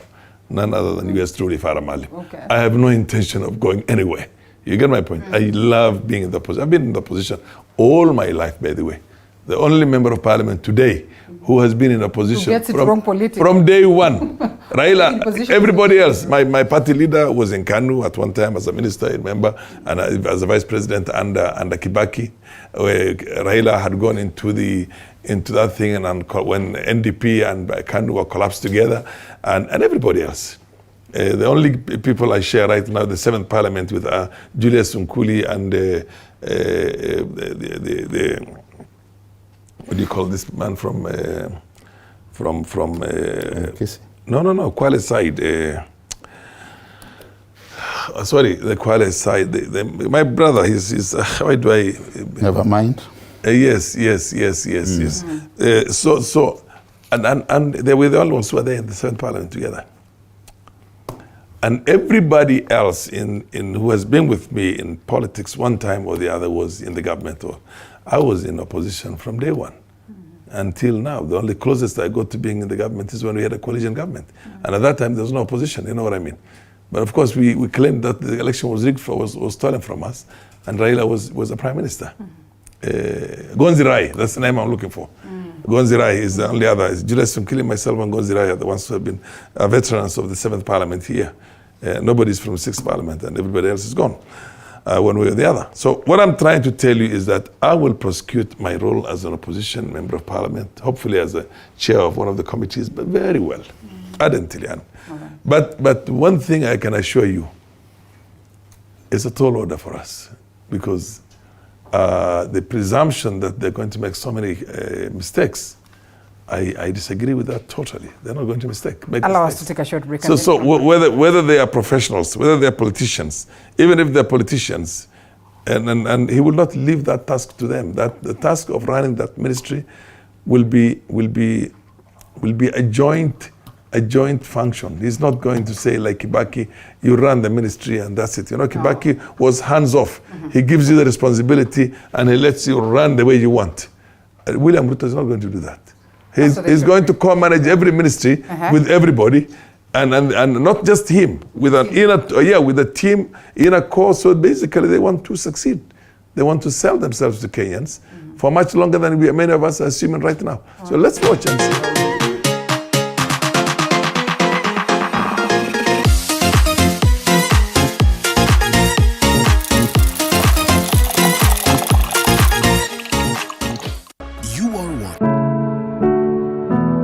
Disability is not only limited to physical disorder, but also mental issue.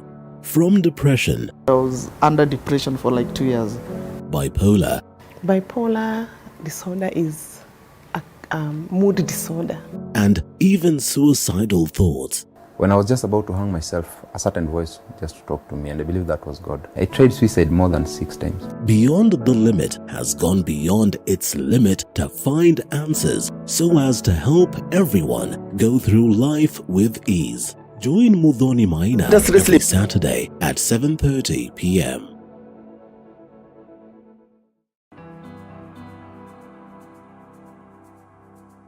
Starting this September at 8:30 p.m. on Tuesday, The Realtor brings it all to perspective. We identify a property, discuss and demonstrate the journey towards ownership. Professionals who have integrity, and from their catalog you can easily read that these are professionals who are able to deliver. Everywhere you go, you have to up your games, you have to go with the trends. Not forgetting the margins as well as the risks that come along. The runaway prices of the land.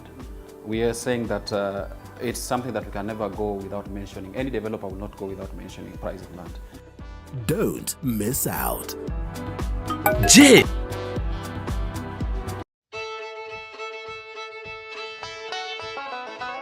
do you want the latest news on farming? We've got the WikiLeaks for you. Get it? No? Well, okay. Every week, we give you insights on different farms, from crop farming to animal keeping. They're very hardy insects, yeah? The larvae is a very hardy insect. We look forward to having an optimum production in maybe about 5 years. Yes. Yeah. So we plant every week and we harvest every week. Join Violet Njoki every Sunday at 6:30 p.m. as we skooma the wiki.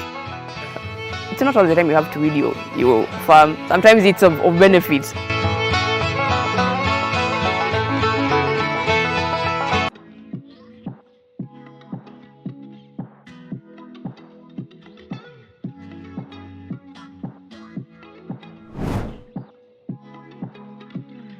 Starting this September at 8:30 p.m.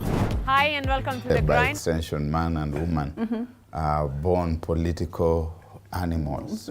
Now, as a political animal, I have defined my geographical north quite early. Yeah, and I call upon the speaker to be orderly and listen attentively. Yeah? He is, yes. He's just trying to get some camel milk tea. To listen very carefully, because he has used the expression flip-flop. And he is already flip-flopping on the show, which is not good. Yeah, I have defined a position And my position has remained marble constant. From that day in 1969, on the 5th of July, when the country was rudely called, its attention was rudely called to the assassination of Tom Mboya. And I have followed political activities in this country very, very closely, mostly during times when we were a one-party state as a country. As a student at the University of Nairobi in the late 70s and early 80s, Maalim Farah. Yes. My country, by default, forced me to be in the opposition. Because there was no opposition, we at the University of Nairobi, were the opposition. the Law Society of Kenya, Yeah. and the church, we were the opposition. Because there is the alternative view which must be articulated somewhere. Yeah. And we were the opposition alongside 6 members of parliament who are christened the bearded sisters. And successive regimes have come and found me there and left me there. Mwai Kibaki came and found me there. For a while we seemed to have been reading from the same script. He left me there. Raila Odinga came and found me there. He left me there. Kalonzo Musyoka found me there. He left me there. The only people who have found me there and stayed with me consistently have been Musalia Mudavadi and William Ruto. Now I find myself in a very unique place where at least up to the present moment, I seem to be agreeing with those. And so for the very first time you're in government. Let me just reserve it there that for the first time, I seem to be agreeing with those in government. Okay. But you see, when people come and find you somewhere and they move on, yeah, people who have not taken time to be critical will say you have flip-flopped. Okay. But you've just found me in the same place, like a signboard. If Raila Odinga comes and asks me which is the way to Canaan, and I'm a signboard there, You I'll will show him definitely and direct he'll go him to Canaan. If he chooses a different path, he'll get lost. Kalonzo Musyoka, he'll come and get lost. William Ruto comes and asks which is the way to Canaan. And I show him this is the way. If he follows it, he'll get to Canaan. Okay. Musalia Mudavadi is speaking the same language as William Ruto. We will not get to the details of every other, CS that has been picked. Perhaps just to look at these other ones that are on the side that have managed to give that aspect of survival for the likes of Monica Juma, but most importantly for the two, that is Deputy President Rigathi Gachagua, as well as Honorable Musalia Mudavadi. And I'm sure, gentlemen, that you've gone through the roles that have been accorded to them as to their respective offices. Some would feel like more of less similar roles as, enshrined right here, and questions then are asked. Perhaps your submissions earlier would have answered this question that maybe there's not going to be a split. But then again, first of all, the Musalia Mudavadi position, sort of a prime minister, and maybe that's the reason why you speak of the fact that we're going to revive the BBI conversation, if not the BBI change of the constitution. At some stage, I don't think it's going to be too soon. Probably going to be after the next election, in my opinion. But let me tell you one thing. The role of a deputy president, the deputy president is the principal assistant to the president. He has some roles articulated already. Yes. Ideally, he has to stand in for the president when there's need, and do what president tells him to do. Nothing else. You get my point? Nothing else. As for the chief minister, he's the prime minister. He's the de facto prime minister. He is. He will coordinate, direct, by the way, the ministers, and tell them these are the areas that we were supposed to do from the cabinet meeting, and basically he's there as a monitor, principal prefect. Honorable Farah Maalim, for purposes of this argument, and I know we've gone through this, allow me to read some of the roles that have been accorded to the office of the Deputy President. Deputized for the President in execution of the President's function. The chair cabinet committees, oversee implementation of cabinet decisions across all ministries and state departments, coordinate intergovernmental relations between the national government and county governments, including chairing the International Budget and Economic Council, IBEC, liaison with the Constitutional Commission and independent offices in matters that require intervention by the national government, including budgets, policy formulation and implementation of their recommendation, coordinate the planning and supervise the implementation of development partners and funded programs and projects, oversee public sector reforms and any other functions as may be assigned by the President. Briefly on that of the Office of the Prime Minister, Prime Cabinet Secretary, assist the President and the Deputy President in the coordination and supervision of government ministries and state departments, liaison with the ministry responsible for interior and national administration, oversee the implementation of national government policies, programs and projects, chair and coordinate national government legislative agenda across all ministries and state departments in consultation with and for transmission to the party coalition leaders in Parliament, and facilitate interministerial coordination of cross-functional initiatives and programs, coordinate and supervise the technical monitoring and evaluation of government policies, programs and projects across ministry, and lastly perform any other function as may be assigned by the President. Just how much of a difference is there in this? Well, I contrary to my assumption in the first place, very, very contrary. I think you see, the Chief Minister has very, very limited role. I mean, all the roles that are expected to be handed down to him. Would it be reduced to what it is that we saw with Tuju? Let me just finish. All that I had expected him to do, all that coordination between the different ministries, and basically being a prefect for the other ministers, and the President and his deputy as a presidium, or the presidency for that matter, to direct from State House or whatever.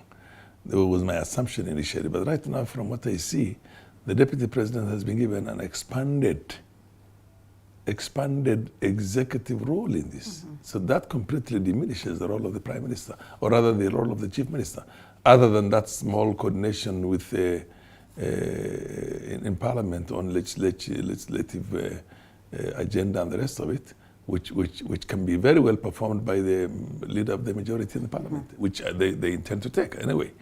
So this is, if the leader of the majority is going to come from the government side, which is most likely what they want to do, then I don't see any role for Mudavadi in this. Unfortunately, I don't see any role. He has an extremely limited role in this. It's just symbolic. Dr. Barak Muluka, hot air or empty cabinet, minister without portfolio, just like it happened during Tuju's time. And to some point, you realize that this actually ebbed away. And then officially he was declared the Secretary General, or was it prior? But then again, clearly that minister without portfolio did not turn out to work so well. President's messenger, or what exactly? See, first, as a student of language and linguistics, I'm usually baffled by the ability of expressions to catch on very quickly, almost as if they didn't exist, like hot air. All right. It's almost as if people in this country had not heard of the expression hot air before the... Can we focus on empty? The empty cabinet spot and overlook hot air? For the 5th of September this year. Yeah. A very long month, but hot air is still blowing. Let's focus on empty. Yeah, so look, there's such a thing as embedment and downgraded embedment. And there's even downgrading of embedment in roles. That they are the same roles. Indeed, these roles are the president's roles. And the president, constitutionally has got his deputy as his principal assistant. In fact, he would not even have found it necessary to make any specific allocations to his deputy. Okay. The understanding being that everywhere he goes, there is a shadow, and that shadow is the deputy president. Mm-hmm. But practical experience from the ended regime has shown us that it is possible to have bad manners or lack of political manners in high places.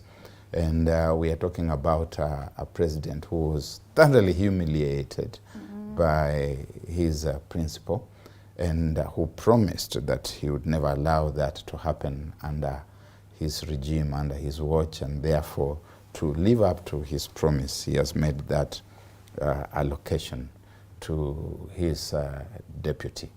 Now, his deputy, apart from these very specific functions, remains available to assist the president in all other roles as the president may find necessary. Mm-hmm.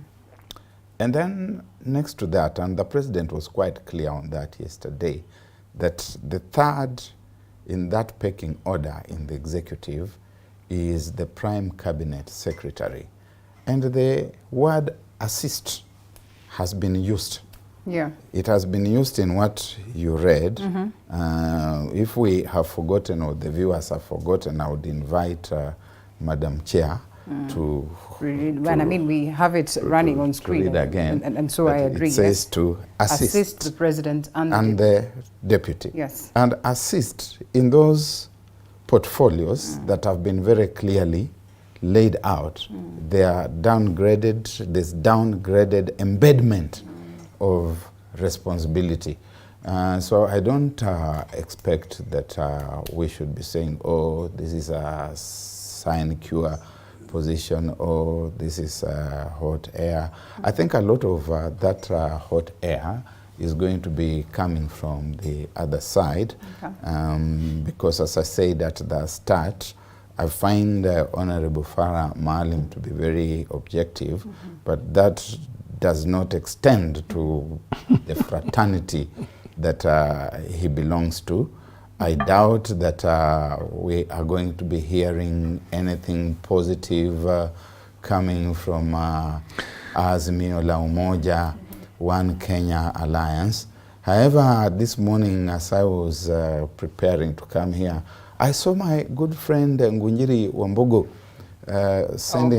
sending a tweet, and I'm sure he's watching. The immediate former MP for Nyeri Town. Yeah. He sent a tweet saying, Azimio tumezimia kabisa. I told them and they didn't listen. Yeah. Umeona hiyo? Ngunjiri has literally changed his tone and acknowledges that they're going to have a cocktail of challenges. And I think he has agreed to that. Some of the challenges are going to be like they are not so sure whether they should be police marking this government and making sure they are keeping it on its toes.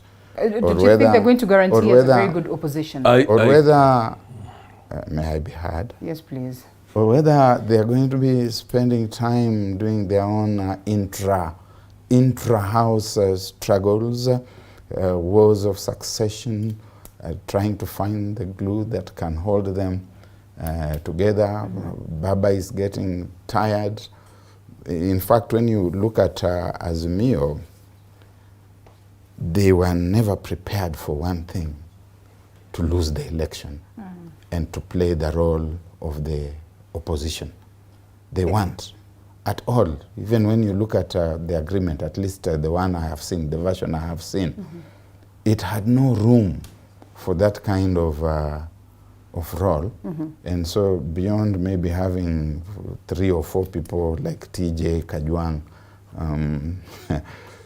trying to reinvent himself as the new Raila, and they're just going to be spending the rest of the time making vague criticism of the government. Is Baba getting too old for this politics? As we briefly, divert from the cabinet, looking at the fact that the likes of Zuma, who are almost eating 80, are now saying that they want to get themselves back into politics. They're actually being welcomed. Are we being too radical on Baba? Is it? I think I'm one person who has voted for Raila and his father, except when they are not on the ballot. And there's only one time they are not on the ballot, which is the 2002 elections. Yeah. When Raila said Kibaki Tosha. That time I voted for Nyachai.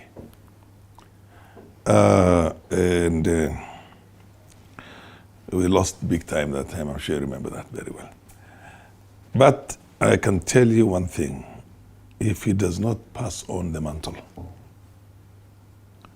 to the one person who has consistently remained loyal to him and has sacrificed everything for his sake, including the possibility of joining with Kenya Kwanza or anybody else, and that was going to look like a landslide. And that is, and supported him for 3 consecutive times. Who's this person? Kalonzo Musyoka. That is Kalonzo Musyoka. You're saying that because you were No. Wiper? We're in the same party, but if he doesn't pass on that mantle very fast, and he still nurtures the possibility of running again, I can assure you he is going to end up with something like what he ended up with in 1997 when he had about 607,000 votes. But just what do we look at? Now, when let me Is tell it not a question of tribe? Let me tell you, if he's very smart, he should have passed over that mantle very fast, very, very fast. And that Azimio will hold? And then Azimio holds. And then he passes on that mantle to the man who was supposed to be his deputy all these times, 2013, 2017, and 2022. That's Kalonzo Musyoka. And who delivered over 80%, I think close to 90% of the Kamba votes. If he does that, then Azimio has a very strong possibility of becoming a serious what you call coalition and threatening the current test. So this is on basis of Azimio? Yes. Yeah, but I don't see that happening. I don't see that happening. I know that this, you see, in every party, if the leader of that party or that bloc becomes a captive to the people around him. You see, one thing that Ruto has never been is to be a captive for people around him. Moi has never been a captive for people around him. Kibaki has not been a captive. If you don't become a captive for the people around you, you will allow a serious, very brilliant, rational transition. But if you're a captive for the people around you, then they'll keep on telling you still have another chance. But they don't care whether you win or not, lose. They just want to come back again hanging on your coattails. Now that is there pretty much in Luo Nyanza, massively.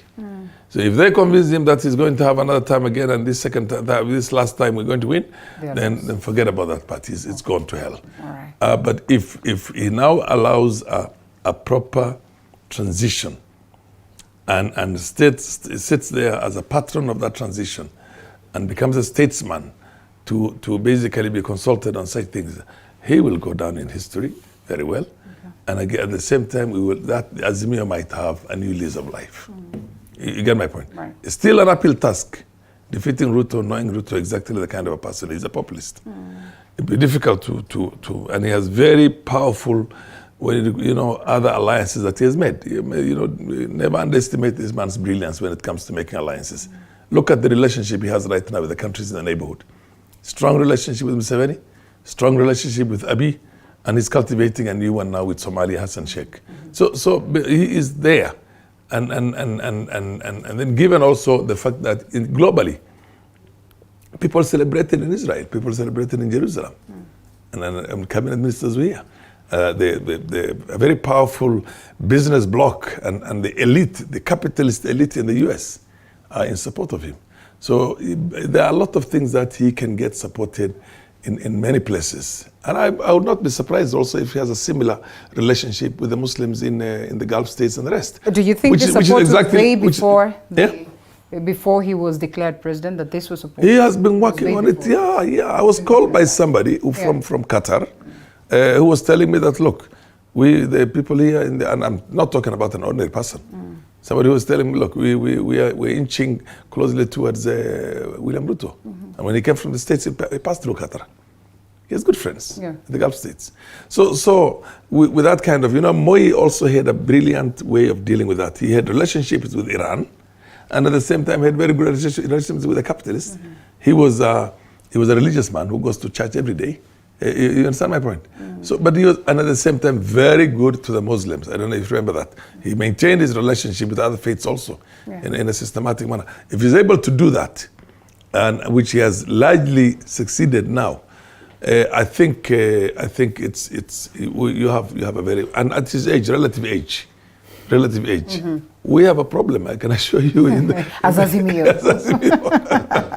So it's only a master plan, a very brilliantly well thought out master plan that includes all our brains coming together. That we have a chance of making life difficult for him. Otherwise, like I said to Azimia, what Ombugu is saying, Azimia, that will happen. That will be inevitable. Yes. All right. We're already fighting. We're already fighting. The parties and the coalition are already fighting over such things like who is going to be the house leaderships. You see what I mean? Yeah. The house leaderships. But for him, he knows how to deal with the house leaderships. You see what I mean? He will never pick from his own people. No, there's no Kalenjin who is running for the house leadership anyway. Are you getting my point?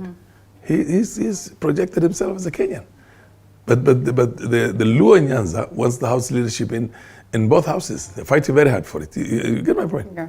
Already that struggle is there. We're also putting in, and by being told that, look, your party is too small, so your party to the coalition is too small, so you can wait for the second tier. But dense. You understand my point? Yeah. So there are a lot of issues that will play out, and in the manner they play out, I think people, we are in trouble. Okay. You speak of the House leadership and the different regions that are struggling to get their names there. And we look at the cabinet again. Dr. Barak Muluka has attempted to address the question of gender balance when we started, which I think is a good thing, and so that we could put aside. But then regional balance, Western 13%, Kamba 10%, Kalenjin 18%, Mount Kenya 36%. I don't know whether Rigathi Gachagua has managed to deliver. I don't know whether it is he's doing, but all the same, we're going to go for a short break, come back and look at the percentages, the regions, the representation, which is very, very important and constitutional for that matter. And so we take a short break and come back.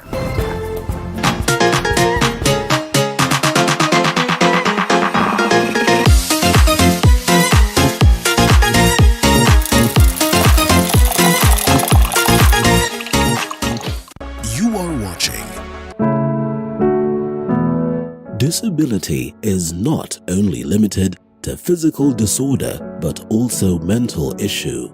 From depression. I was under depression for like 2 years. Bipolar. Bipolar disorder is a mood disorder. And even suicidal thoughts. When I was just about to hang myself, a certain voice just talked to me, and I believe that was God. I tried suicide more than 6 times. Beyond the Limit has gone beyond its limit to find answers so as to help everyone go through life with ease. Join Muthoni Maina every Saturday at 7:30 p.m.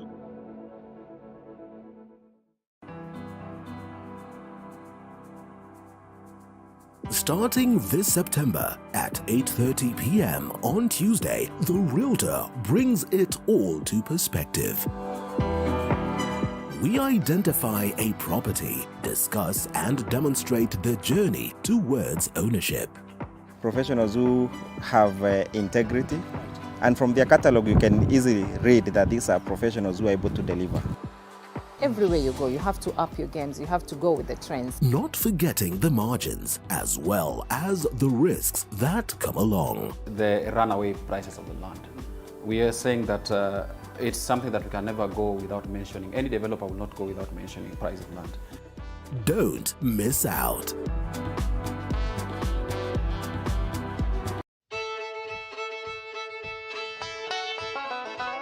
Do you want the latest news on farming? We've got the WikiLeaks for you. Get it? No? Well, okay. Every week, we give you insights on different farms, from crop farming to animal keeping. They're very hardy insects, yeah? The larvae is a very hardy insect. Does it speak of a government that is not huge on embracing devolution in as much as it's a constitutional prerogative for them to do that as well? Would it be on the fact that maybe there's that general feeling that now devolution is almost getting it right, and therefore there's no need to have a ministry that is exclusively directed towards making sure that they manage the affairs of devolution? I think devolution is very critical.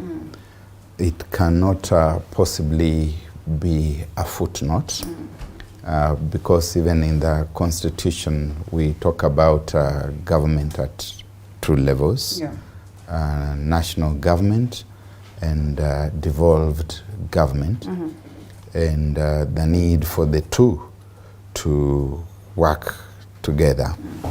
Of course, there are certain forums that have been created constitutionally to facilitate that kind of working together. That notwithstanding, I still think that devolution is very important. I want to give the president the benefit of the doubt, and particularly take note that he said he was going to make other announcements pretty soon, and to hope that when those announcements are made, we are going to hear him loud and clear on devolution.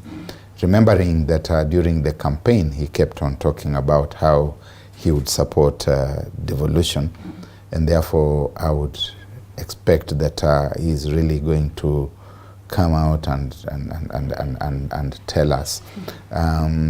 We saw that he recently, in fact, talked about the need for the governors and the county governments to avail themselves to support the country, the national government, in the effort to make certain parts of the country food baskets.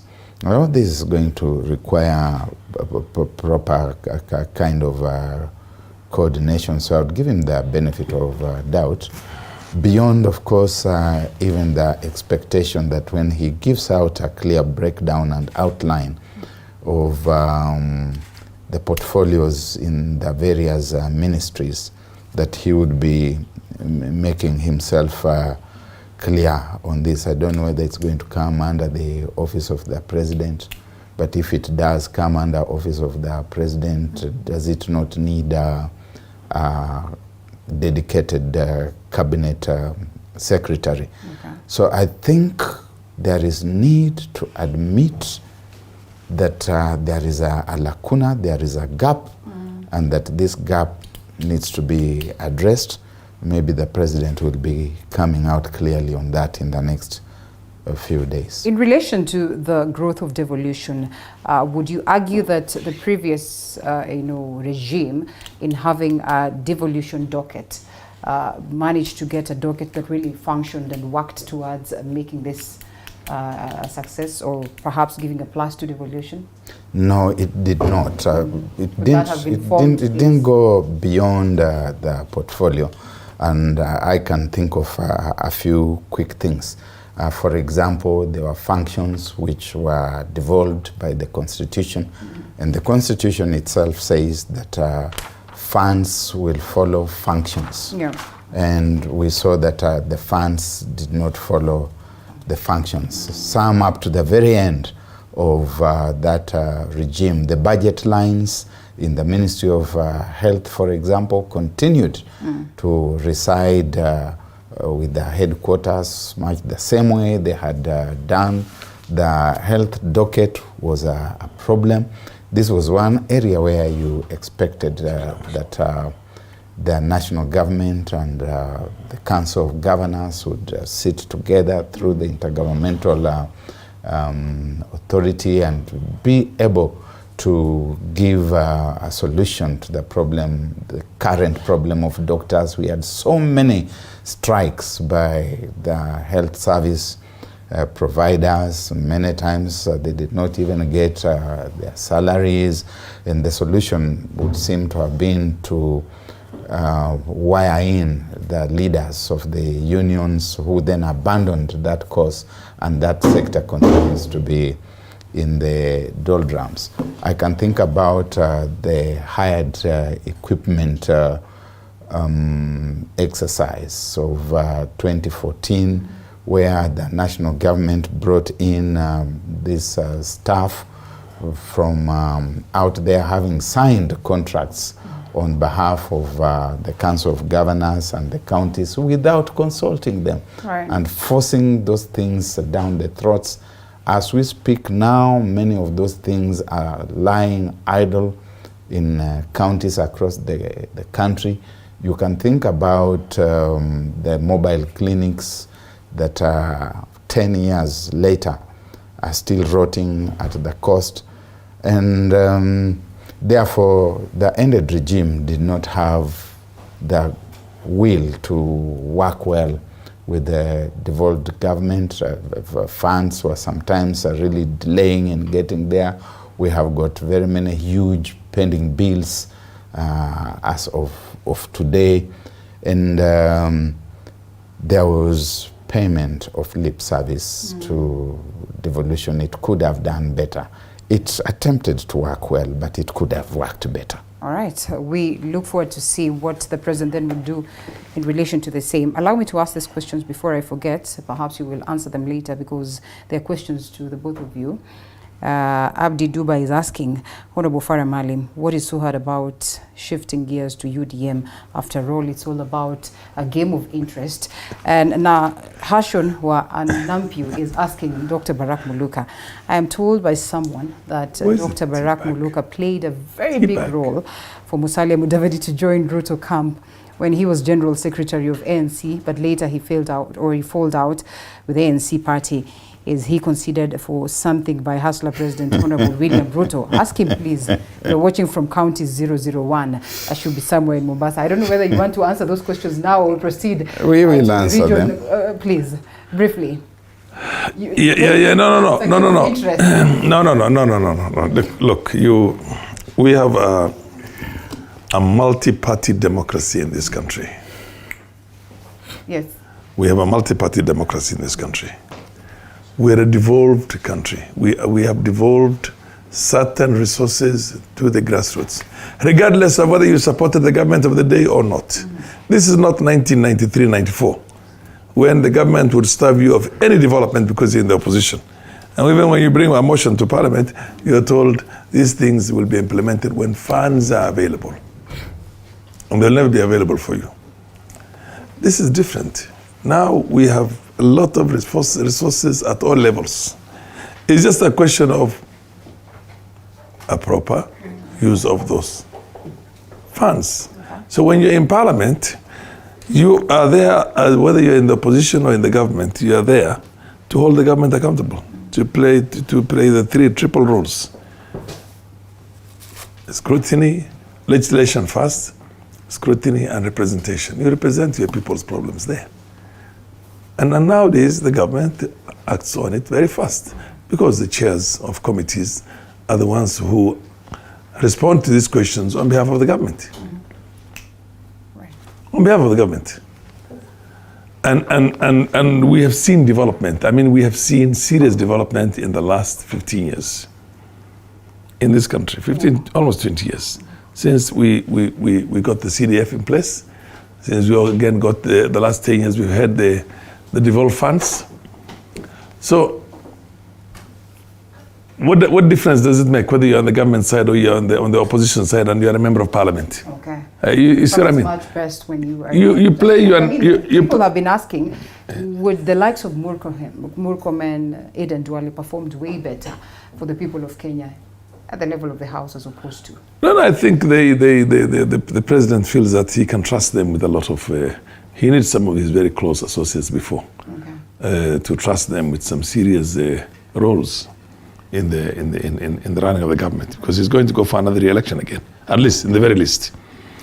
So I don't see that happens. That happens anyway. And even developed democracies, you find folks who are House of Representatives members, who are senators, who are again picked from those houses, legislative houses, and become part of the administration. Now they have become part of the administration. Okay. So it's understandable. Right. They've been with him for the longest.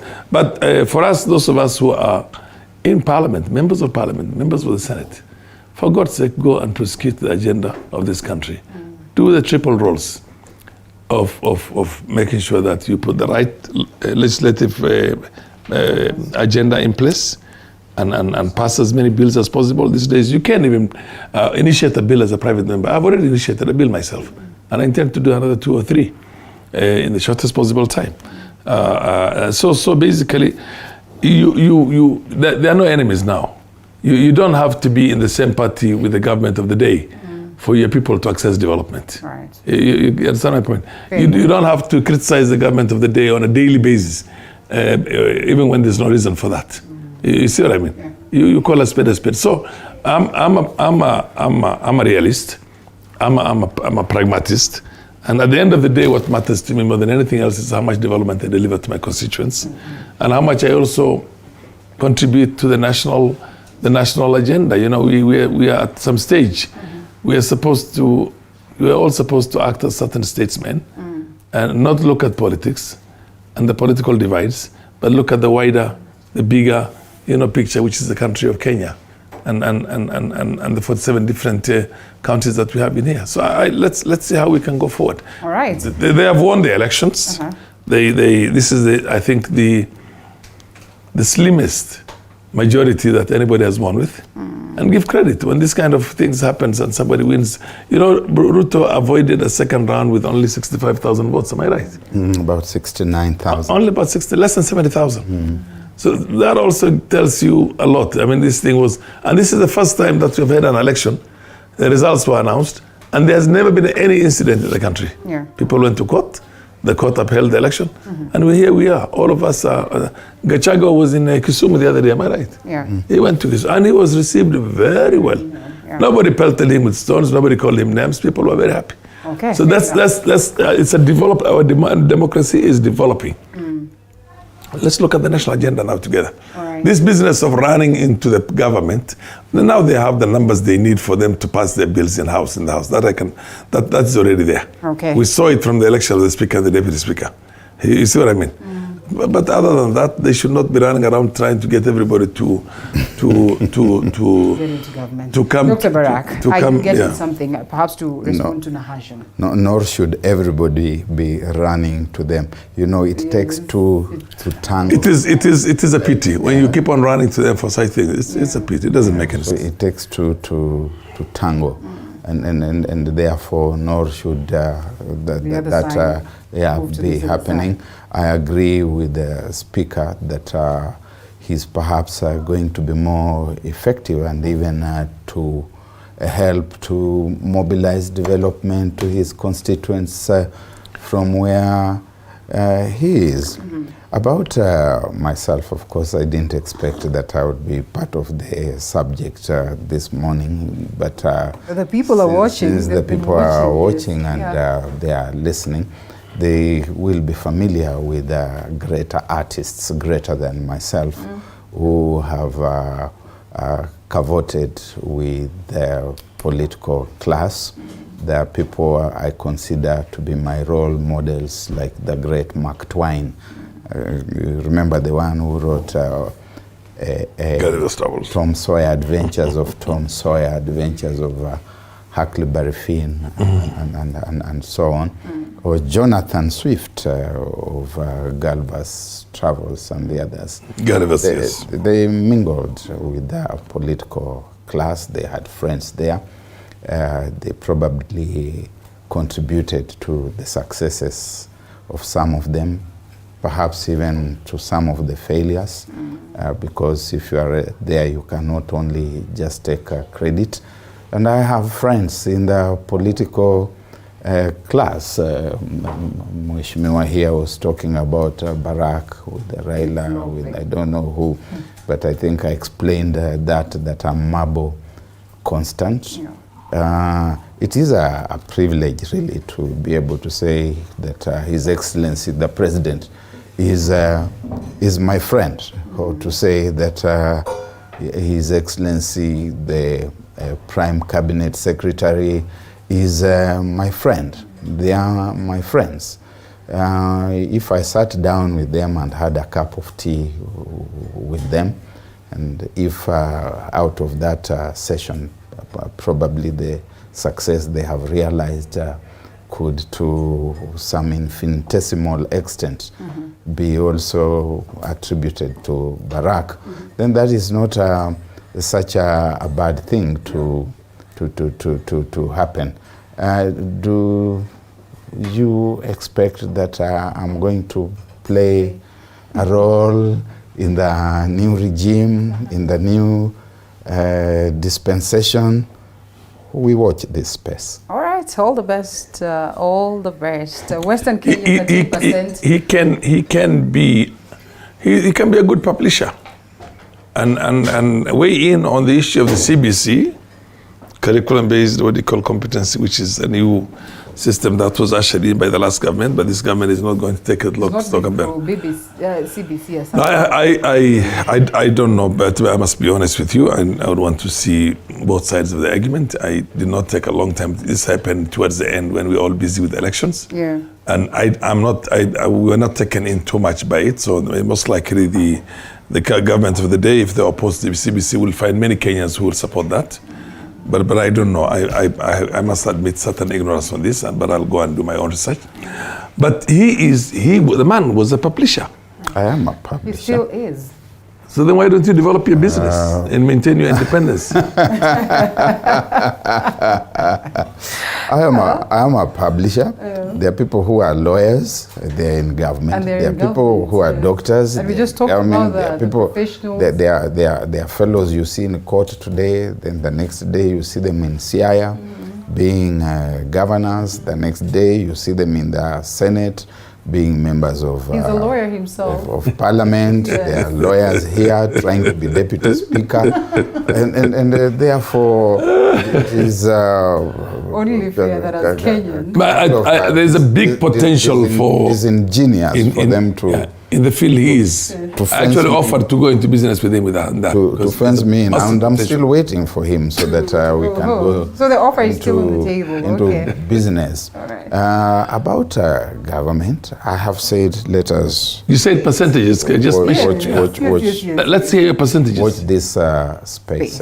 Okay. Yeah. Western Kenya 13%, Canberra 10%, Kalenjin 18%, Mount Kenya 36%, Coast Region 10%, Northeastern 4%, Nyanza 9%, so to speak. That is one. Well, Nyanza cuts across now. That is the Luos as well as the Kisii. Yeah. Yes. So that is 9%. And the Kuria. And the Kuria. Yes. I think it's been fair. For example, in Northeastern, they got very little votes in the last election. And he had invested a lot of time and resources, massive time. As to why that could not have been translated into votes, maybe he needs to go back to his own strategy. They might have missed out on something. But he has it now. And that's why Abduba Dida is wondering why he's the only one who is not there. Yes. And that will tell you something about managing this region. Yes, yes. And what he did is, there's an element of these minorities do not want to be on the wrong side. There you are. They say we are a small group, we can easily be victimized. So let's be with the government. And an assumption was built at the time that the government in waiting was Azimio, because it had the support of the government of the day, which was Ruto. Many of us, like myself, doubted it very much. And I even gave a number of times, I said Raila would have a tough task defeating Ruto. But at that time, I was not making a case for UDA. I was making a case for rearrangement of Azimio. Basically telling the people, look, don't push Raila for the first position, push Kalonzo for the first position. Yeah. Yes. You get my point. So it was an in-house thing. Yeah. And you know, through it, he has rewarded them. He has rewarded the people of the North and the pastoralists for that matter. I'm talking about Isiolo, Marsabit, Gariza, Wajir, Mandera. And many of them also, who were his old friends, flocked back to him. UDM went in there. So on a balance, right now he has more members of parliament supporting his agenda from the North than we have in Azimio. And I want to believe that the majority of those ones who are even with me now in Azimio will end up on his side of the divide. It's one thing you look at. But the important thing is, we look at the programs that they will come up with. Yeah. We will see if they're going to make a serious change in this country. This country has gone to hell for the last 10 years. If the people are going to see, Kenyans are going to be convinced that he has what it takes to turn around the country, and that he couldn't have done it last time because he was one, number two, and two, he didn't have the power. He was stripped of the power towards the end. Then of course, we have a challenge in Azimio and other forces that want to put up a challenge 2027, which needs to be thought out very well. So let them do the right things. Okay. We will applaud when they do the right things. We will critique when they do the wrong things. Okay. You know what I mean? Whether they omit or commit, like right now there's a drought. There's a serious drought ravaging the people in the North. And we want to see what the government is doing. What the president himself is doing, not just passing on this back to the governors, no. He has to be out there and take his chopper. And so far he's done something. He has done something. He has already flagged off some vehicles. Yes. The next thing is I want to see him either in Turkana or in Wajir or Mandera on a chopper out there to show the seriousness and then making the appeal to the international community. Because these are things that you cannot handle as a government. We're broke as a government for information. We're seriously broke. That I agree with what Gicheru was saying. Now, because of the mismanagement that we had before, it's broke. So then you need the international community to come on board to support on this. And it's not just here in Kenya, it's there as a regional thing. I have over 40,000 pastoralists who have come to the refugee camps to access food. To access food right now. You understand my point? And we also have another 40-something thousand refugees who have crossed over from Somalia because of this situation in the south of Somalia and parts of central Somalia who need to be registered. So one, we have to support the UNHCR, United Nations High Commission for Refugees, and say that these camps are going to be there. We follow the international conventions on this because there was a rogue statement before by the previous government that take them out, tell the UN, remove them. It runs contrary to the very conventions that we ratified ourselves and signed. So the government needs to make a statement, a policy statement, vacating that old whatever. Yeah. And then at the same time inviting the international community to come and support both the refugees as well as the locals who will be forced to register themselves as refugees because they have no food. If you have to make a choice between dying and registering yourself as a Luya, even if you're a Somali, you will still end up registering yourself as a Luya. Let alone being registered as a refugee. Anything. Absolutely. You see what I mean? To get you food. So and then later on you run into problems because then you're captured in the database of the refugees who will assume that you're a foreigner. And then they give us problems. They've done that before. Yeah. So he needs to now make that international appeal more than anything else. Okay. Make that serious international appeal. And tell the international community, please come to our assistance. And not only for Kenya, but even in the countries in the region, so that we don't get an influx of refugees who are running away from both conflict and starvation too. Because already in Somalia, there is a big, war going on between Al-Shabab and the communities there. The communities there. The role that was supposed to have been performed by the national government of Somalia through the Somali National Army and the AMISOM, over 20,000 men and women who are there, who are supposed to flush out Al-Shabab from there, including our own force of 4,500, who just went in there and sat tight.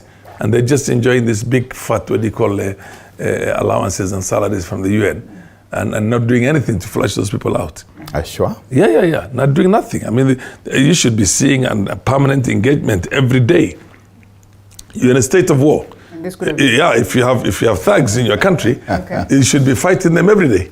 Now that has never been done, and that I blame that for the international community. The Americans, the Europeans, and the rest of them do not want to end this crisis the same way they don't want to end the crisis in DRC, any country that has a lot of potential for oil deposits and other things and gas and minerals and the rest of it.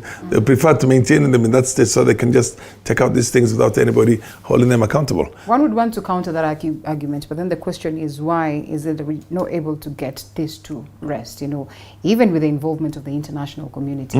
And perhaps then Honorable Farah Maalim could have a point. And so as you weigh in on that, also, do you suppose the cabinet has the face of Kenya? The face of Kenya is there. Let me start from there.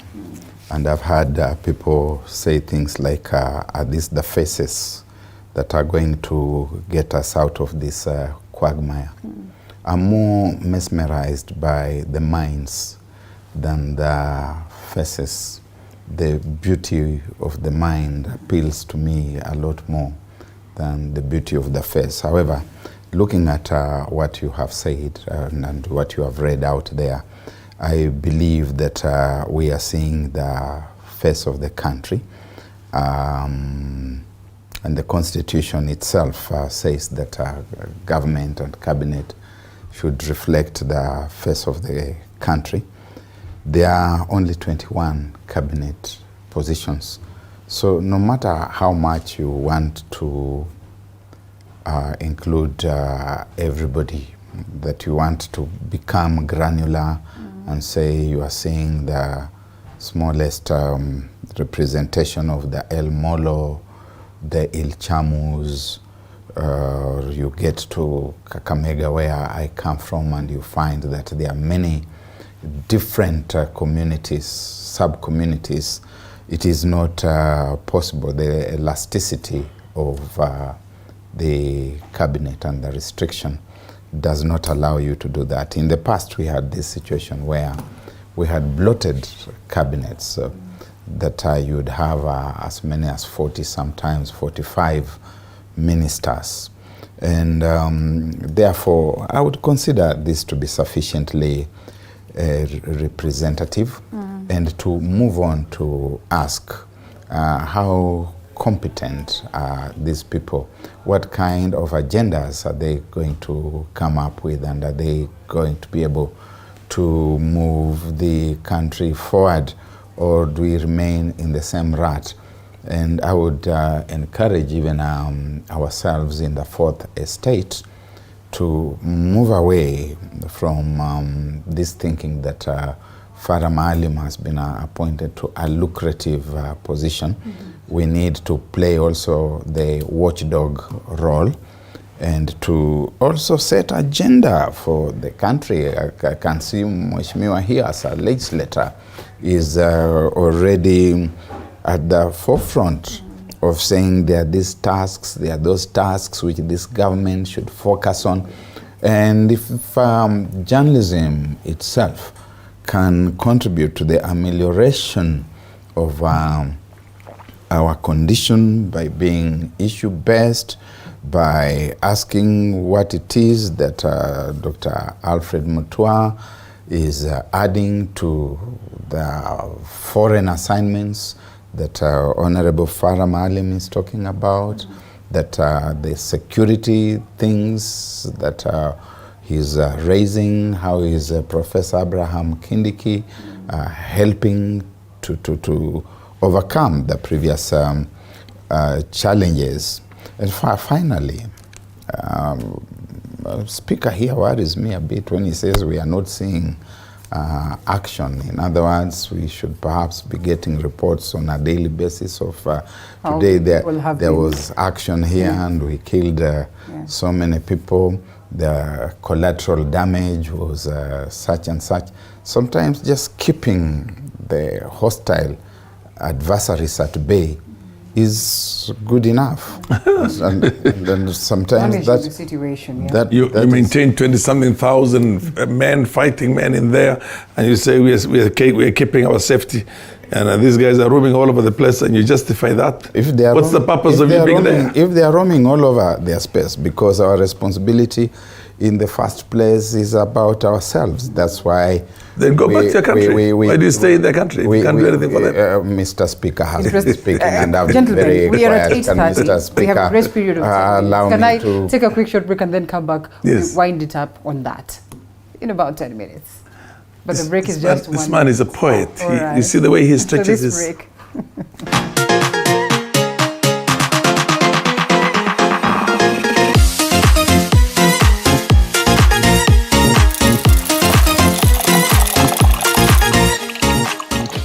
You are watching TV 47. Disability is not only limited to physical disorder, but also mental issue. From depression, I was under depression for like 2 years. bipolar, Bipolar disorder is a mood disorder.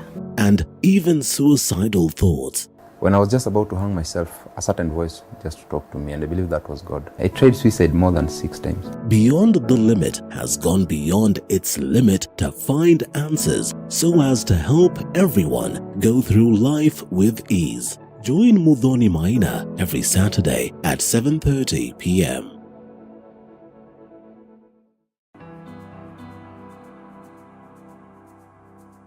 Starting this September at 8:30 p.m. on Tuesday, The Realtor brings it all to perspective. We identify a property, discuss and demonstrate the journey towards ownership. Baadhi ya bidhaa za plastiki. Disability is not only limited to physical disorder, but also mental issue. From depression, I was under depression for like 2 years. bipolar, Bipolar disorder is a mood disorder. and even suicidal thoughts. When I was just about to hang myself, a certain voice just talked to me. 181. Watching TV 47, the home of untold stories.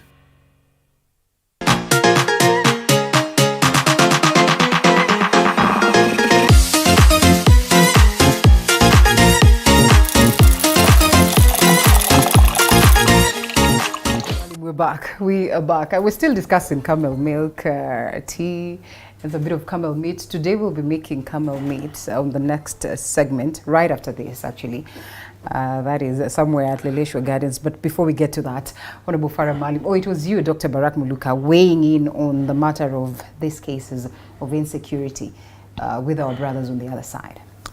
Yes, I think the task, responsibility of the defense forces of any nation is first and foremost about itself, and only secondary about anybody else. The country they are in. Not a situation of saying that we have gone to secure that country. We secure that country only to the extent that the insecurity there compromises our own security. And that is the order of defense and security throughout the universe, throughout its history, and throughout its numerous spaces and places. And taking note of that very clearly, under the then watch of the late Professor George Saitoti, God rest his soul in eternal peace, our government came up with the Operation Linda Inchi. That Inchi was clearly Kenya. And the definitions of that Kulinda Inchi, among other things, included making hot pursuit into the hostile territory and pushing the adversaries as far away as possible from our national borders.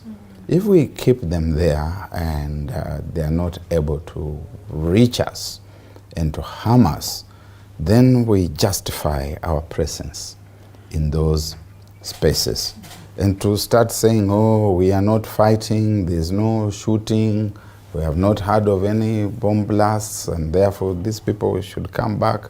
The moment you start receding, before they have got their own act together, we are beginning to surrender space to them, and therefore we must hold out for as long as possible, for as long as it takes.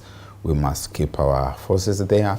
I've heard people say, oh, the women there are saying they should go back. I'd like to understand in what context. The predicaments are. Yes, and what more they expected. Honorable Faramali, I think submissions from Dr. Barak, different views as pertaining to that. And that's a Pandora's box. I have been articulating on that matter. You'd realize that we have very many, presentations, policies that have been set, but still, like you rightfully put it, nothing much is happening. That's in the you see, I'm one person who believes that Al-Shabab is a creation of the first world. Yeah. That the Americans, the British, the Israelis, with the support of the Gulf states, are the ones who created Al-Shabab. And the very early guys who came, most of them, were from the intelligence of the United Arab Emirates and from the Saudis themselves. So basically, it's a bigger agenda. And we got sucked into that. And Americans and the other people are funding the presence of our forces there to do nothing about Al-Shabab, but just to stay there. Actually, if you want to be very, very honest and very candid about it, we are promoting Al-Shabab. Yes, but now the Somalis have decided they're going to deal with it in their own way. They've armed the civilians, and they're being chased away from all those regions. They'll chase them, and the possibility of them. Will they? Yes, they'll be chased into Kenya or into the Boni Forest, which is next to us here. And that's why we must keep them. No, you can't. You can't. By having on the other side. Let me explain to you why you. Briefly. Yeah, let me explain to you. And I don't think our military strategists are looking at that. They're looking at the charcoal. They're looking at the sugar business. They're looking at all the other things. Can I just finish what I have to say? This has been there. It's there. There's a UN reports, numerous international reports on the same, and how corrupt our own men in arms have been there.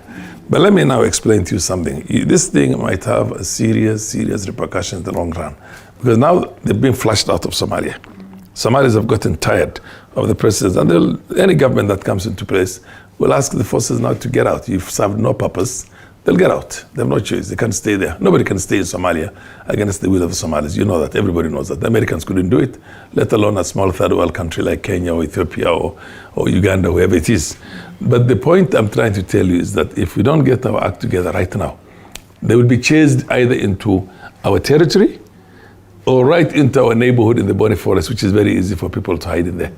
And in both cases, when they're holed up in there, the only place they can do damage is ourselves.